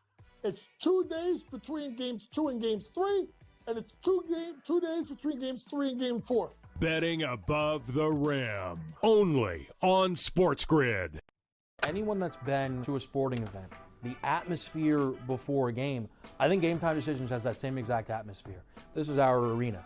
This is what we do. There is going to be an energy to Game Time Decisions that you will feel night in and night out. The excitement you get when you lock your bets in, when you're figuring out what you want to do, we can zone in on the biggest games each night. I want this to be the place that people come to before the games start so they feel as ready as possible to lock in their cards. We are going to hit every single one of those markets that you need to know about. We're going to go through every single thing, and I've got a great team behind me that's going to help me get the job done. There is not going to be a better place, I promise you, than Game Time Decisions to get that new information, react to it, and be able to then bet accordingly. We will have everything at our disposal, and we will use that to our advantage.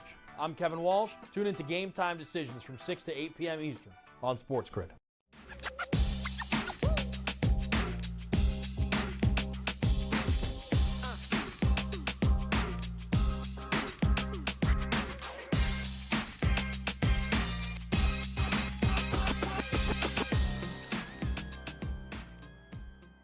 We are back here on Game Time Decisions, and our marathon, our parade of guests continues, except this time we're going outside the company. First, it was Joe Madden, Mark Zinno, Cam Stewart. You see them on here all the time. Well, this guy is on pretty frequently in his own right. He just doesn't work here. He's over at Odd Shopper and Stochastic. Eric Lindquist, you can get him on Twitter at that very same name. Lindy, how are you, bud? Doing great. Good to hang out with you. Good to watch a little association again tonight. Might be one of our last 3-game slates that we have for quite some time in the association. So going to enjoy it while it lasts, but secretly kind of hoping that we have everything close out the way that it's supposed to tonight. I hope the Knicks handle business. I hope Indy handles business, because then Thursday can be kind of a lackadaisical baseball only day, which I'm kind of looking forward to this time of season. No, I'm with you on that. Although not to be the early bearer of bad news, and it means nothing because obviously we know how it works in the NBA game of runs. But the first run belongs to the Sixers. It is 10-2, about 5 minutes into this game. Philadelphia in front. Now, like you, I am on the Knicks. A lot of our guests have been on the Knicks, other than Cam, actually. Cam Stewart was just with us, who I know you know, and he liked the Sixers at least first quarter, first half anyway, and he likes the Knicks naturally for the series, and that should come to fruition. Any early surprise by what is happening in this game? I know you're not watching it closely, you're talking to me, but the fact that Philadelphia has come out strong out of the chute, does it set up a live betting opportunity on the Knicks side? Yeah, probably not. I'm looking at Maxey right now, off to a pretty hot start. 5 points, 2 boards for him. Embiid, 5 boards. He's going to play a truckload of minutes. I mean, you got to just expect him to get everything that he can handle here. Try to go back to Philadelphia. Hopefully Philadelphia can sell out their building for the first time in this series, so that would be good for them. But I am very much in the camp of, I want New York to win, not just for the Thursday deal, but I have a ton of Knicks futures out there. They look exponentially better with your boy Porzingis dinged up. So this might be something that ends up being a little bit sneakier than I expected. They wouldn't face until the Eastern Conference Finals, so there is that. There's a little extra time, so Celtics fans can at least rest easy for now. But I'm probably going to be staying away from any live betting opportunities in this one. Just going to be hoping my 34.5 and 35.5 tickets on the under for Jalen Brunson points. Pretty ridiculous numbers, highest that we've seen in the playoffs thus far. Hopefully those can cash, and the Knicks can still find a way. Well, you mentioned if the Porzingis injury, we don't have a definite timetable, but it's looking like at best a return during those conference finals when maybe he would go against his former team if we get that matchup. And I think that would be great for the NBA. It'd be great for the sport, the rivalry. Not that there's really a Celtics-Knicks rivalry here in 2024, but obviously a really historic rivalry would be fun to kind of reignite that in a playoff round with an opportunity to get to the NBA finals. We'll talk more about tonight's games, but since you brought that up, has your outlook on just futures and the numbers, never mind what you got going into the playoffs, but the numbers that exist right now, is there anything appealing, any direction that you would lead people down?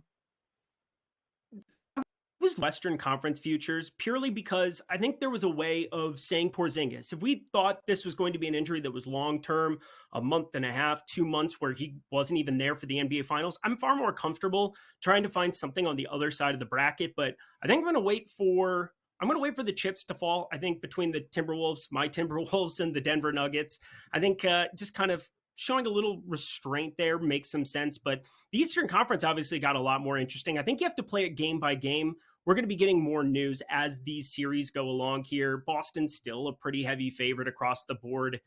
I don't think Indy's done anything to really impress me, considering how Milwaukee is so decimated with injuries. I don't think there's anything that I can really tell that they're going to do from a rotational standpoint in the next series or couple down the road. It just feels like, for me, we'll play it on a game-by-game basis, but the futures market looks pretty bleak still because I don't know how you would bet against Boston. Even without him, Luke Cornett, serviceable enough playing minor minutes, and then Al Horford, wild to see him ramped up to north of 32, almost 34 minutes that he played yesterday against Miami. If he's capable of that, he's been on bubble wrap pretty much the entire season. So this bodes well that they have Cornett at least sitting there for 14, 16 minutes a game if need be, but I think the futures number is not looking too advantageous at the moment.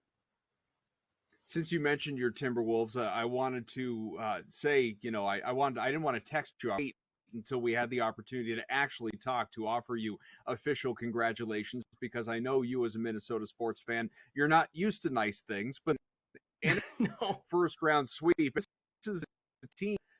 I obviously lightly, I took for granted. I thought the Suns were going to win that series, a competitive series, but I thought the Suns were going to win it. And the Timberwolves, didn't even allow Phoenix to put up a fight. That was just a total embarrassment. And now it has a lot of people, I've seen it across the industry. I don't know if it's just because of the number or it's because they truly believe it or a combination of the two, but a lot of people are betting Minnesota against Denver. I mean, can you talk yourself into that, even removing fan bias? Oh, I can definitely talk myself into it. There's a very clear path, and I know that he's had some struggles with Jokic in the past, but everybody has struggles with Jokic. It's a question of Jamal Murray, who's dinged up. KCP turns his ankle. This game starts on Saturday.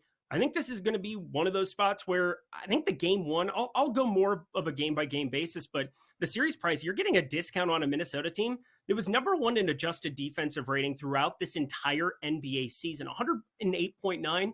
That is a gigantic difference between first, them, and Boston at 2. So I feel really confident that we're going to be able to play to our strengths defensively.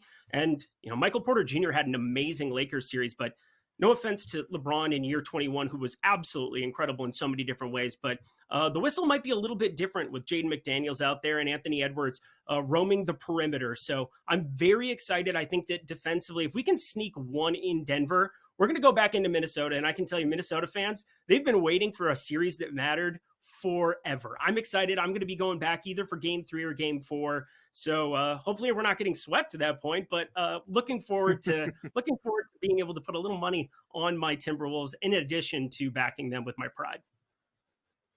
Lindy, I mentioned it earlier. Well, we'll save it for the other side because we're light on time. But I want to talk Pacers Bucks with you in that other game that honestly I don't care at all about, the Cavaliers and the Magic. And I will also tell you as we head to break that the Knicks have just about tied up the Sixers. So like I said, game of runs, and it's a full read with about 4 minutes to go in the opening quarter. Eric Lindquist hanging out with us from Stochastic. Get him on Twitter at Eric Lindquist for NBA Radio Baseball when we come back as well.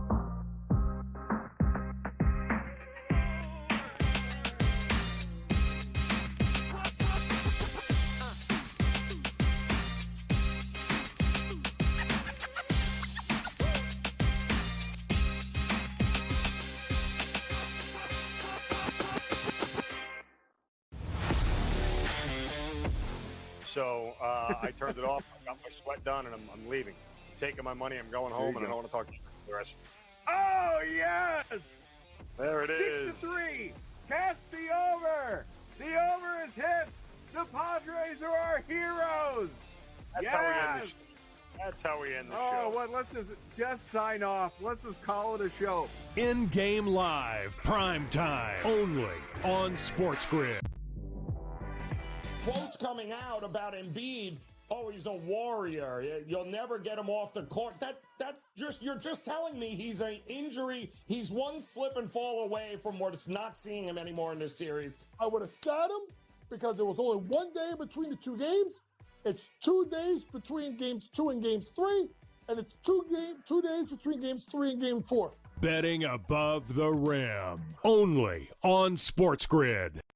Anyone that's been to a sporting event, the atmosphere before a game, I think GameTime Decisions has that same exact atmosphere. This is our arena. This is what we do. There is going to be an energy to GameTime Decisions that you will feel night in and night out. The excitement you get when you lock your bets in, when you're figuring out what you want to do, we can zone in on the biggest games each night. I want this to be the place that people come to before the games start so they feel as ready as possible to lock in their cards. We are going to hit every single one of those markets that you need to know about. We're going to go through every single thing, and I've got a great team behind me that's going to help me get the job done. There is not going to be a better place, I promise you, than GameTime Decisions to get that new information, react to it, and be able to then bet accordingly. We will have everything at our disposal, and we will use that to our advantage. I'm Kevin Walsh. Tune into GameTime Decisions from 6 to 8 p.m. Eastern on SportsGrid.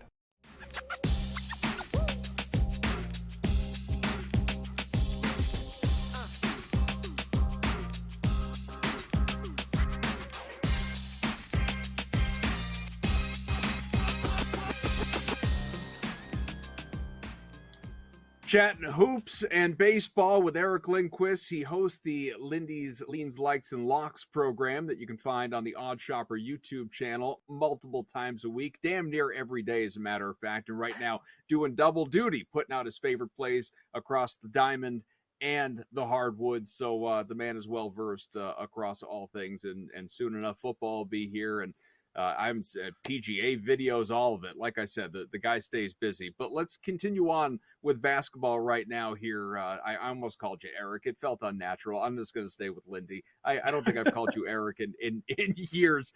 Let's skip the middle game for a second, go to the later game, and that is the Pacers and the Bucks. So one of my favorite bets tonight is Indiana -3.5. I just think the Bucks are dead man walking with, no Giannis, no Dame, and I just look, respect to what Chris Middleton is trying to turn back the clock and become here in this series, and Bobby Portis, when he's not ejected, what he is capable of doing. I just think Indiana is one, a little too superior with all the injuries on the other side, and two, I think Doc Rivers' club is prepared to mail it in. Completely with you. So this opened at 3.5. I'm glad that I was able to get in on that number with you. It's now 4 or 4.5 everywhere. The two spots, it's still sitting at 4. If you're in Florida, Hard Rock, yay, you can fire that one up. FanDuel, the other spot, sitting there ever so slightly more juice there, -112. Be backing Indy here, just fine with that. So if you're tuning in here now, go ahead and fire up -4 Indy. It is the right side to be on for this. Yes, we didn't see Bobby Portis considering he played a grand total of 7 minutes, but I can tell you, having Andre Jackson and Malik Beasley and these guys in your rotation is not what Milwaukee was expecting come April 30th here. So I got to tell you, this is definitely going to be one of the bigger backs that I've had for just a specific game here in quite some time, except for Boston -10.5 has just been a print fest too. But Milwaukee feeling really, really good about them packing it in here. So Indy at -4, jump on in with us. The water's warm. I do have to ask you about one play in this game, because I love the Odd Shopper tools. I use them. They've made me a lot of money. So I am grateful to what you folks are doing there over at Odd Shopper. But every once in a while, you will see plays that just you'll scratch your head. They don't really make sense to you. And of course, it's a market-based approach. And so it's comparing lines across books. It's not necessarily the site saying, yes, go ahead and make that bet. But I will look at things like X win percentage, and I'm intrigued when something says it's 60 or 70% hit rate, that type of thing. So you mentioned Andre Jackson, and one of the really popular plays on Odd Shopper earlier at one point in time, lines fluctuate, was his under 2.5 assists. And I feel, one, obviously he that hit in multiple games in this series, but that was before Damian Lillard's absence, where now he takes on a larger role and more minutes and all of that.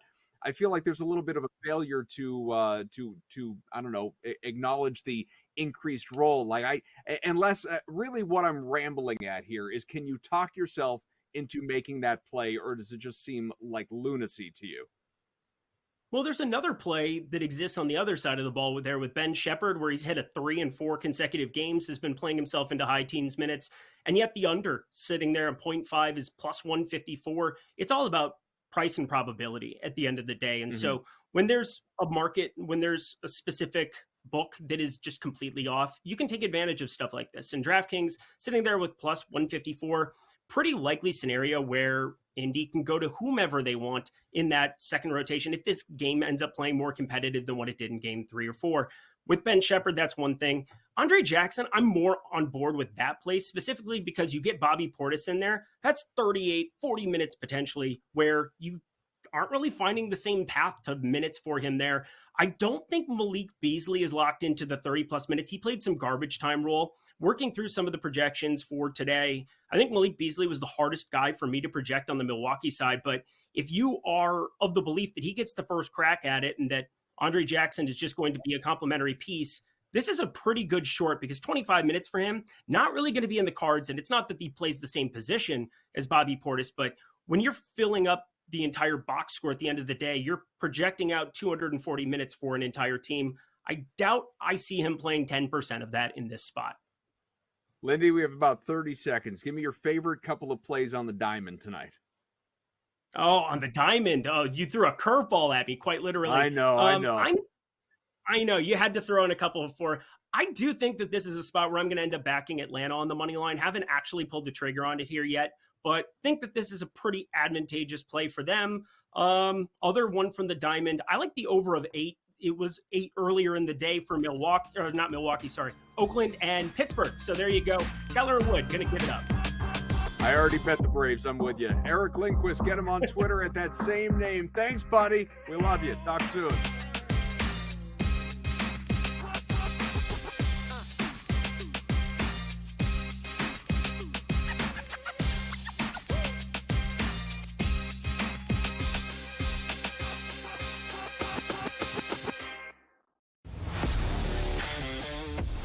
So I turned it off. I got my sweat done, and I'm leaving. I'm taking my money. I'm going home, and I don't want to talk to you for the rest. Oh, yes! There it is. 6-3. Cash the over. The over is hit. The Padres are our heroes. That's yes! how we end the show. That's how we end the show. Oh, what? Let's just sign off. Let's just call it a show. In-game live, prime time, only on SportsGrid. Quotes coming out about Embiid. Oh, he's a warrior. You'll never get him off the court. You're just telling me he's an injury. He's one slip and fall away from not seeing him anymore in this series. I would have sat him because there was only one day between the two games. It's 2 days between games 2 and games 3, and it's 2 days between games 3 and game 4. Betting above the rim, only on SportsGrid. Anyone that's been to a sporting event, the atmosphere before a game, I think Game Time Decisions has that same exact atmosphere. This is our arena. This is what we do. There is going to be an energy to Game Time Decisions that you will feel night in and night out. The excitement you get when you lock your bets in, when you're figuring out what you want to do, we can zone in on the biggest games each night. I want this to be the place that people come to before the game starts so they feel as ready as possible to lock in their cards. We are going to hit every single one of those markets that you need to know about. We're going to go through every single thing, and I've got a great team behind me that's going to help me get the job done. There is not going to be a better place, I promise you, than Game Time Decisions to get that new information, react to it, and be able to then bet accordingly. We will have everything at our disposal, and we will use that to our advantage. I'm Kevin Walsh. Tune into Game Time Decisions from 6 to 8 p.m. Eastern on SportsGrid.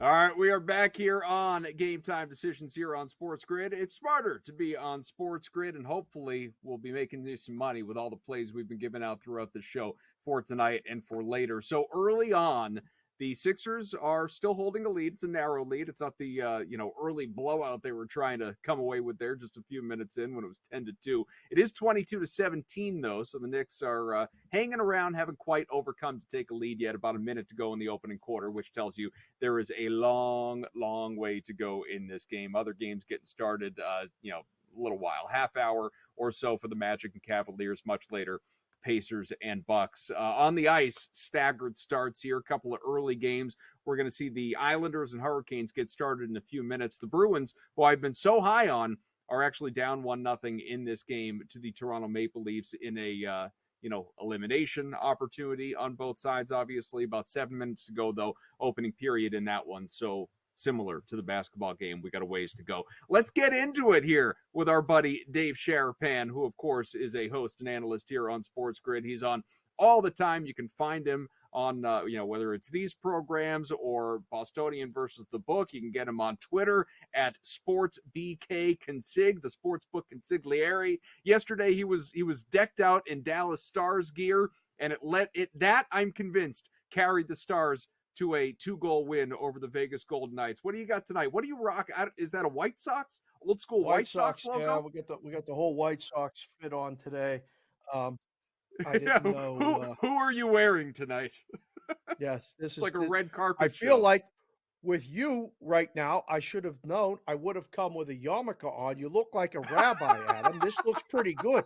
I had a guy who I worked with in the islands whose nickname was Rabbi, but he wasn't Jewish. But you look great. And well, Doc Rivers okay. isn't a doctor either, so. Okay, there you go. All right. Well, I mean, I still remember my Haftarah, and I can still read Hebrew, but I can't translate it anymore. God All of bless that you. being You said, can't even read it. My God. oh yeah, Not me. oh listen, we had a long I had my discussion. book The rabbi when I and was out.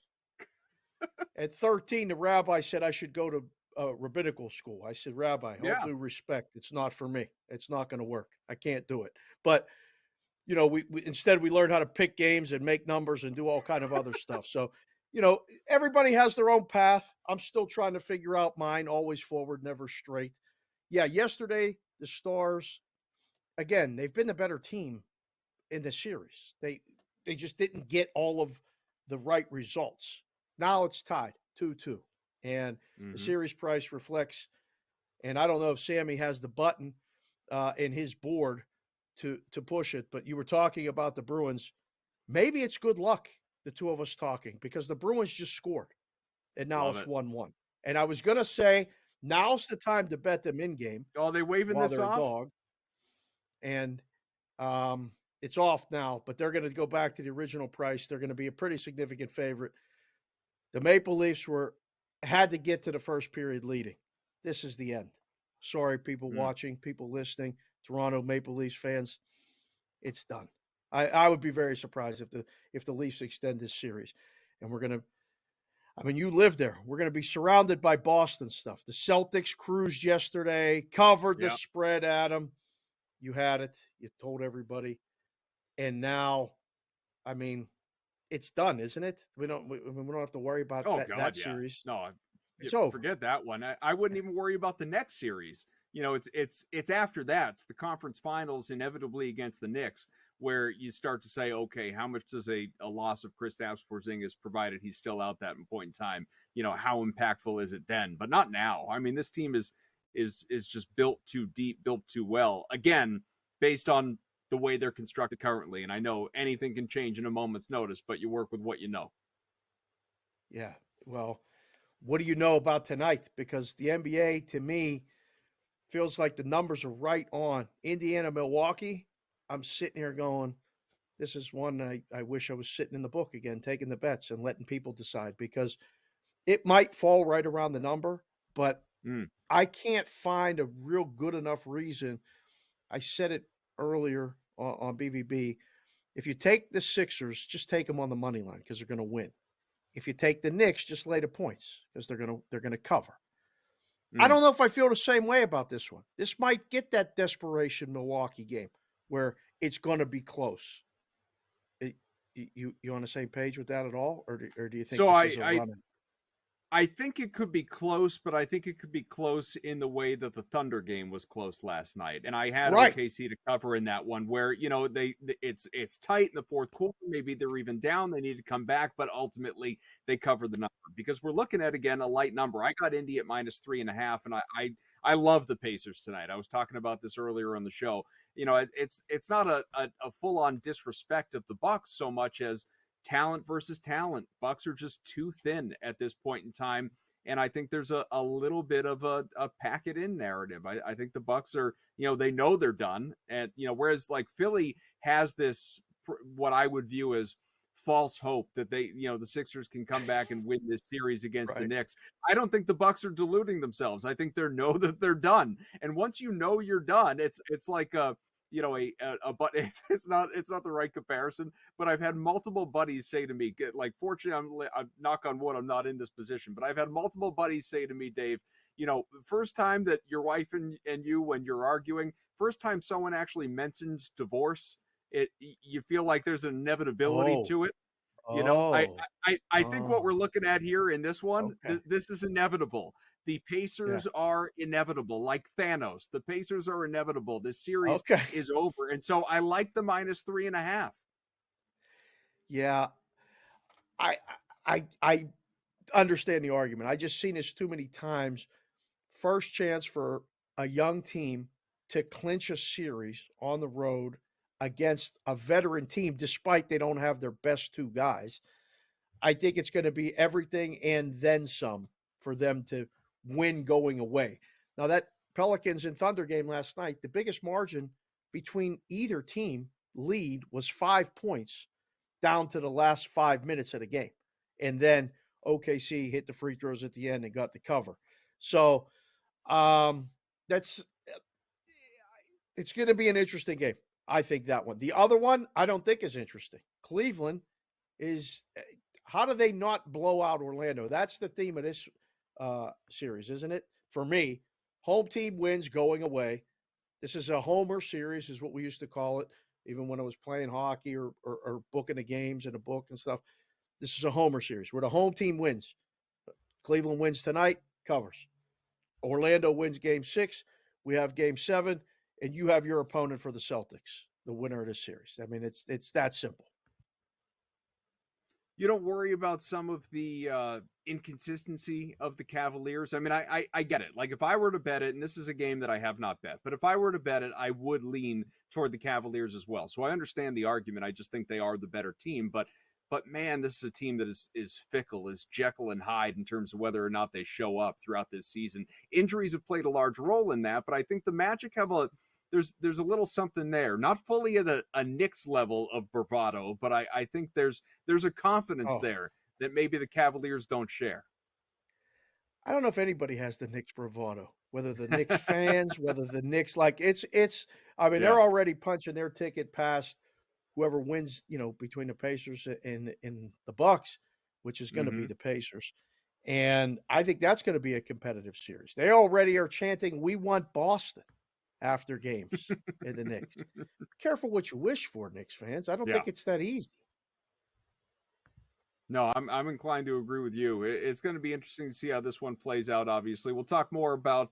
Maybe we'll get some more basketball thoughts in, but we'll touch back on the ice, let you know what's going on, check in on that Sixers and Knicks game, and see how Sharapan's betting the diamond as well. So a healthy slate of games, plenty out west. It was kind of fun last night seeing so many games not even start until like 9:30 Eastern time. So we will explore Dave Sharapan, the rabbi, the bookie from the synagogue.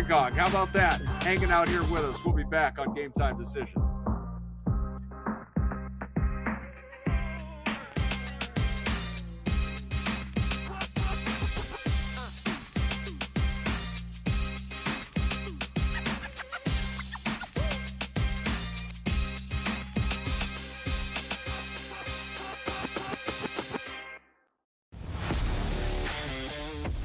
So I turned it off. I got my sweat done, and I'm leaving. I'm taking my money. I'm going home, and I don't want to talk to you the rest. Oh, yes! There it is. 6-3. Catch the over. The over is hit. The Padres are our heroes. That's how we end the show. That's how we end the show. Oh, what? Let's just sign off. Let's just call it a show. In-game live, prime time, only on SportsGrid. Quotes coming out about Embiid. Oh, he's a warrior. You'll never get him off the court. You're just telling me he's an injury. He's one slip and fall away from not seeing him anymore in this series. I would have sat him because there was only one day between the two games. It's 2 days between games 2 and games 3, and it's 2 days between games 3 and game 4. Betting above the rim, only on SportsGrid. Anyone that's been to a sporting event, the atmosphere before a game, I think Game Time Decisions has that same exact atmosphere. This is our arena.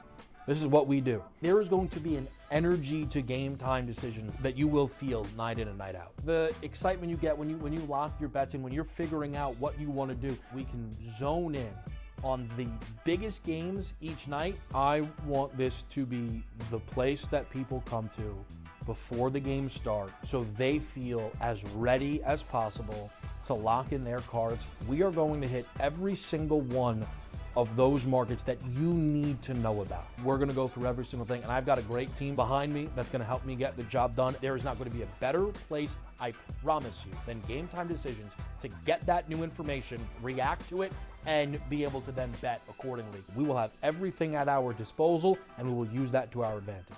I'm Kevin Walsh. Tune into Game Time Decisions from 6 to 8 p.m. Eastern on SportsGrid.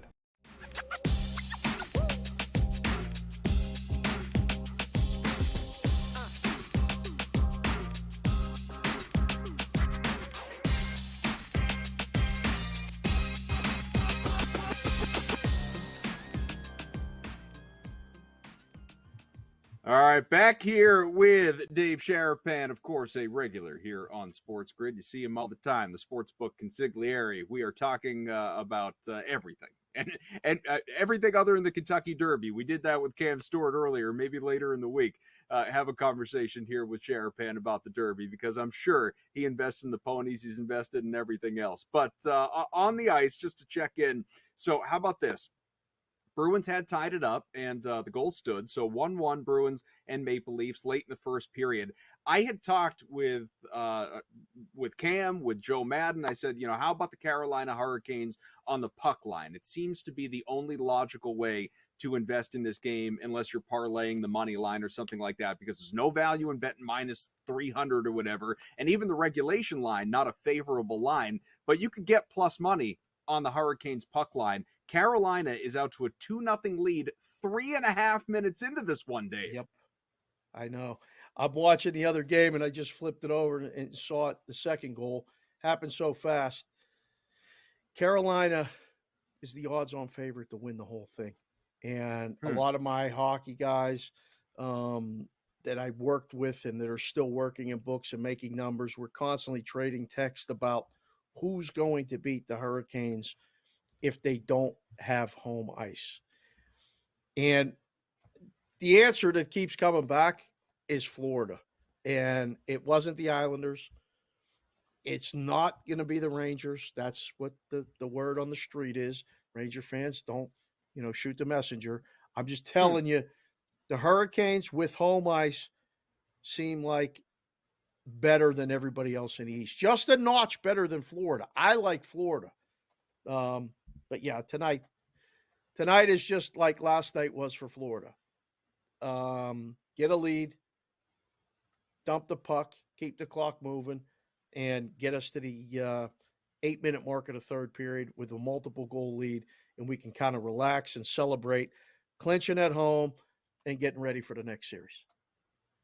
So I want to talk a little bit of baseball, games that are happening tonight if we have time, but sort of off or baseball adjacent topic, especially given your history working in the books. So ESPN, this is Tisha Thompson with the report, millions stolen from Shohei Ohtani funneled to a legal bookie via California and Las Vegas casinos. This is the newest report that has just come out from the four-letter network. Wanted to get your thoughts on, obviously what this all means, how this has happened, what kind of distraction this could be for the Dodgers this year. Sorry, froze up there for a second. They called me for that story. And it's very interesting. It's all developing right now. And there's ties to people here. There's ties to people in California. There's ties to a lot of things. And I don't think we know the full story yet. And I've done some stories and talked to some people from like sportshandle.com. My buddy Matt Rival, he's done an unbelievable job with some stories there.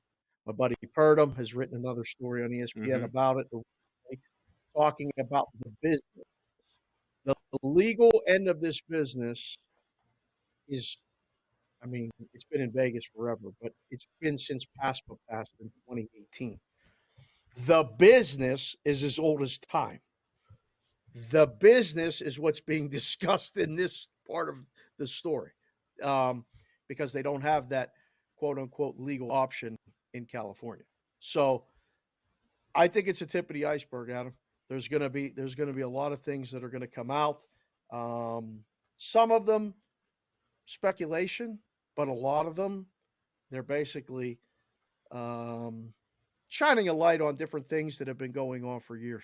And, I started in this business in 97 and I lived down in the Caribbean, learned the business from the offshore world to then move to Vegas. So I've seen it from that end. I've seen it from, the downstairs guy, at the bar, answering the phone, waiting for the door to get broken into, all of it. It's fascinating to me. I've said this to many people before. I feel like I'm in a movie. Only this is a sequel to me. This is I've seen this all before. between the bonuses and what happens, and then the responsible gaming happens, and they're going to pull back the ads next. What I didn't see was everybody becoming partners with the leagues, to be perfectly honest. I didn't see it coming. It's unbelievable to me. Do you think there's I'm sure this has been a BVB topic along the way, but do we believe that Ohtani is completely guilt-free in this, that truly all of that money was stolen versus having a scapegoat here? That's a very good question, and I think you can draw either or conclusion. I think you could say, no, he couldn't be completely, how could someone be that unknowing? That's the question, right? Mm-hmm. Or, boy, that Ipe guy was really good at hiding his gambling habit from a guy that he basically lived with and spent every day with for a long baseball season, 6 to 7 months a year, and he had no idea. But then the flip side of it is when you start to go, okay, there's people that do this for 15 years, 20 years in a relationship, and their spouse has no idea that they're doing it. And they're able to move around money. And these are people that actually look at their checking account or look at their savings. Even when you have 50 million, I figured you got to log into the bank account, once a month just to check it? Maybe. I don't know. So it leads you to believe that there's either way, I'm just amazed how the story changed so much from the beginning to what it is now. And every reporter that I talk to, I just go, look, man, I just tell you what I know or how this could possibly be. It's all going to come out. The right people and enough people are involved. There's not going to be any mysteries after the story's all finished. Tell you what, Dave, I don't have millions, but if I did, I would notice if somebody was taking it. I'm cheap. I check the bank account. Dave Sharafan, thanks, buddy. Appreciate it. See you guys.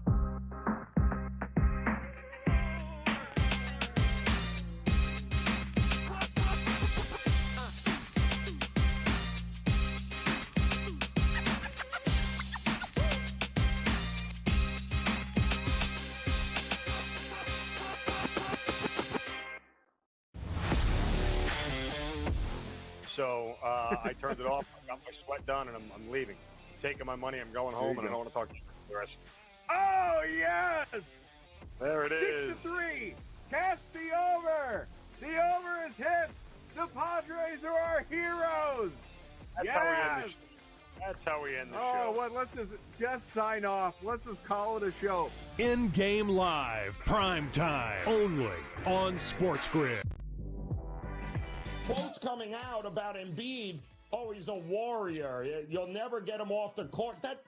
You're just telling me he's an injury. He's one slip and fall away from not seeing him anymore in this series. I would have sat him because there was only 1 day between the two games.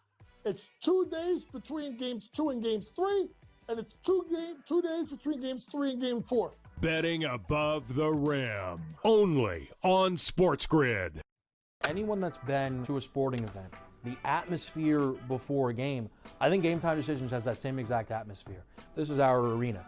This is what we do. There is going to be an energy to GameTime Decisions that you will feel night in and night out. The excitement you get when you lock your bets in, when you're figuring out what you want to do, we can zone in on the biggest games each night. I want this to be the place that people come to before the games start so they feel as ready as possible to lock in their cards. We are going to hit every single one of those markets that you need to know about. We're going to go through every single thing, and I've got a great team behind me that's going to help me get the job done. There is not going to be a better place, I promise you, than GameTime Decisions to get that new information, react to it, and be able to then bet accordingly. We will have everything at our disposal, and we will use that to our advantage. I'm Kevin Walsh. Tune into GameTime Decisions from 6 to 8 p.m. Eastern on SportsGrid.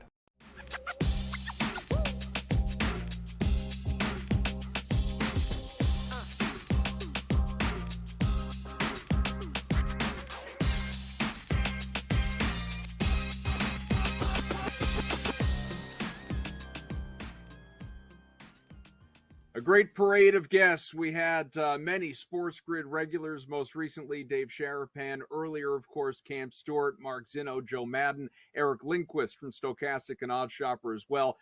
Touching on a little bit of everything, even the Kentucky Derby tonight. So NBA news, no surprise. They were doubtful. Now they are officially out. Giannis Antetokounmpo and Damian Lillard not going to play for the Milwaukee Bucks. Pacers are going to win this thing, folks. Take the 3.5, the 4, the 4.5, whatever the number is where you can find it, take it. Believe in the better team, the better opportunity, and sometimes you got to believe in the narrative, even at a celebrity-filled MSG. I told you, don't worry about the Knicks' slow start. Take New York tonight. Consider the live betting opportunity. The Knicks out to an 18-2 start to the second quarter. They are up in this one now, 35-28, trying to send the Sixers home. And let's check in on the numbers here. Joel Embiid, oh, here's a shock. Joel Embiid in a meaningful game, an elimination opportunity, has 3 points on 1 of 6 shooting. My God, choke harder, please. Joel Embiid, it is just what he does. He stinks. He stinks in these opportunities to actually carry his team. Elite player, fantastic player, but when all the chips are on the line, when the games matters most, he turtles. There is a history of it, and we're seeing it yet again tonight. I wouldn't be surprised if he doesn't get to 20 points the way things are going in this one. Halfway through the second quarter, Knicks ahead by 7. Now, on the other side, Jalen Brunson, as the kids like to say, he is him. He's rising to the occasion. Leads the Knicks with 10 points right now of the 35 and spreading it around. He's 5 of 8 shooting, so very efficient early on. You're getting good complementary contributions from OG, from Hartenstein, Hart. DiVincenzo is off to a slow shooting night. He'll rally. He'll figure it out inevitably. Even McBride off the bench is getting you some points. It's going to be a thin rotation here for Tibbs. He likes to run his guys into the ground. Most of the starters, they're going to play 40-plus minutes so long as they need to. Philadelphia probably won't go away quietly, so they probably will need to. We'll see what I want to say Tyrese Maxey does from here, because it's not going to be Joel Embiid, and Maxey's up to 11 points. So that's what's going on in that game. Of course, the Magic and Cavaliers getting started in a few minutes. Again, we've heard both sides throughout this show. I haven't bet this one. I'm not going to bet this one. I would lean toward the Cavs. I wouldn't blame you for going with the Magic. For me, it's just a stay away. But I love the Pacers on the road tonight in Milwaukee. Over in the NHL, to check in there, 1-1 game still, first intermission. The Maple Leafs and Bruins and the Hurricanes, who were up 2-0. Islanders have cut the deficit in half. It is 2-1 now. That is still midway through the opening period, so a long ways to go. And then we have, of course, the evening games. Love the Avalanche at the Jets. That's a 9:30 Eastern start, so still about 90 minutes from now. And tonight, Predators and Canucks. I think the Preds find a way to steal this one on the road. They have been the better team in this series. The stat line doesn't show it. Obviously, Vancouver is... it's an opportunity to send Nashville back home and to stay there. Win this series, take it 4-1. But I like the Preds in this one to stretch it out, make this a series here. As far as what's going on the diamond, seeing a good chunk of runs early. It could be dangerous if you played a lot of unders tonight, but we'll see if things slow down. The Yankees, they're trailing in Baltimore 4-1. The Rockies up 5-0 midway through that game in Miami. Tigers are in game 2 after blowing it late, losing to the Cardinals. They are doubling up the Cards 4-2 in game 2 right now. The Royals up 2-0 in Toronto. We did a lot of Royals love on this show here tonight, so hopefully you bet KC on the money line. 1-1, the Cubs and Mets. That is early. It's in the third. The Red Sox. How about the Red Sox? Out to a 16-13 start and a 3-0 lead in that one. Hit the ball all around Fenway against the Giants. No score Twins and White Sox, and the Brewers have taken a 1-0 lead at home against the Rays. Later on tonight, still a good collection of games, a lot of action going on out west. It's going to be very busy across Major League Baseball. Games that have not started yet as far as plays that I like. Just scanning the board here. I do like the Phillies in LA against the Angels, especially in the wake of that Mike Trout news. That can sort of kill a team's morale on that given night when you get news like that your best player, even though he hasn't been their best player, your best player being out for the foreseeable future not good news, especially when your season is already over. It sort of takes all the wind out of the building, out of your sail. Braves, love them in Seattle. So bet Atlanta on the money line. When you're getting a good number like that, we're a much more talented team. I'm into it. Want to thank everyone who was a part of the show, all the great guests. Again, Joe, Mark, Cam, Eric, and Dave, everybody behind the scenes, Sam, Chris, Bobby, AJ, everybody involved. Even Greg was hanging out for a little while. I'm Adam Kaufman. Talk to you again this weekend, if not sooner. We'll see you later.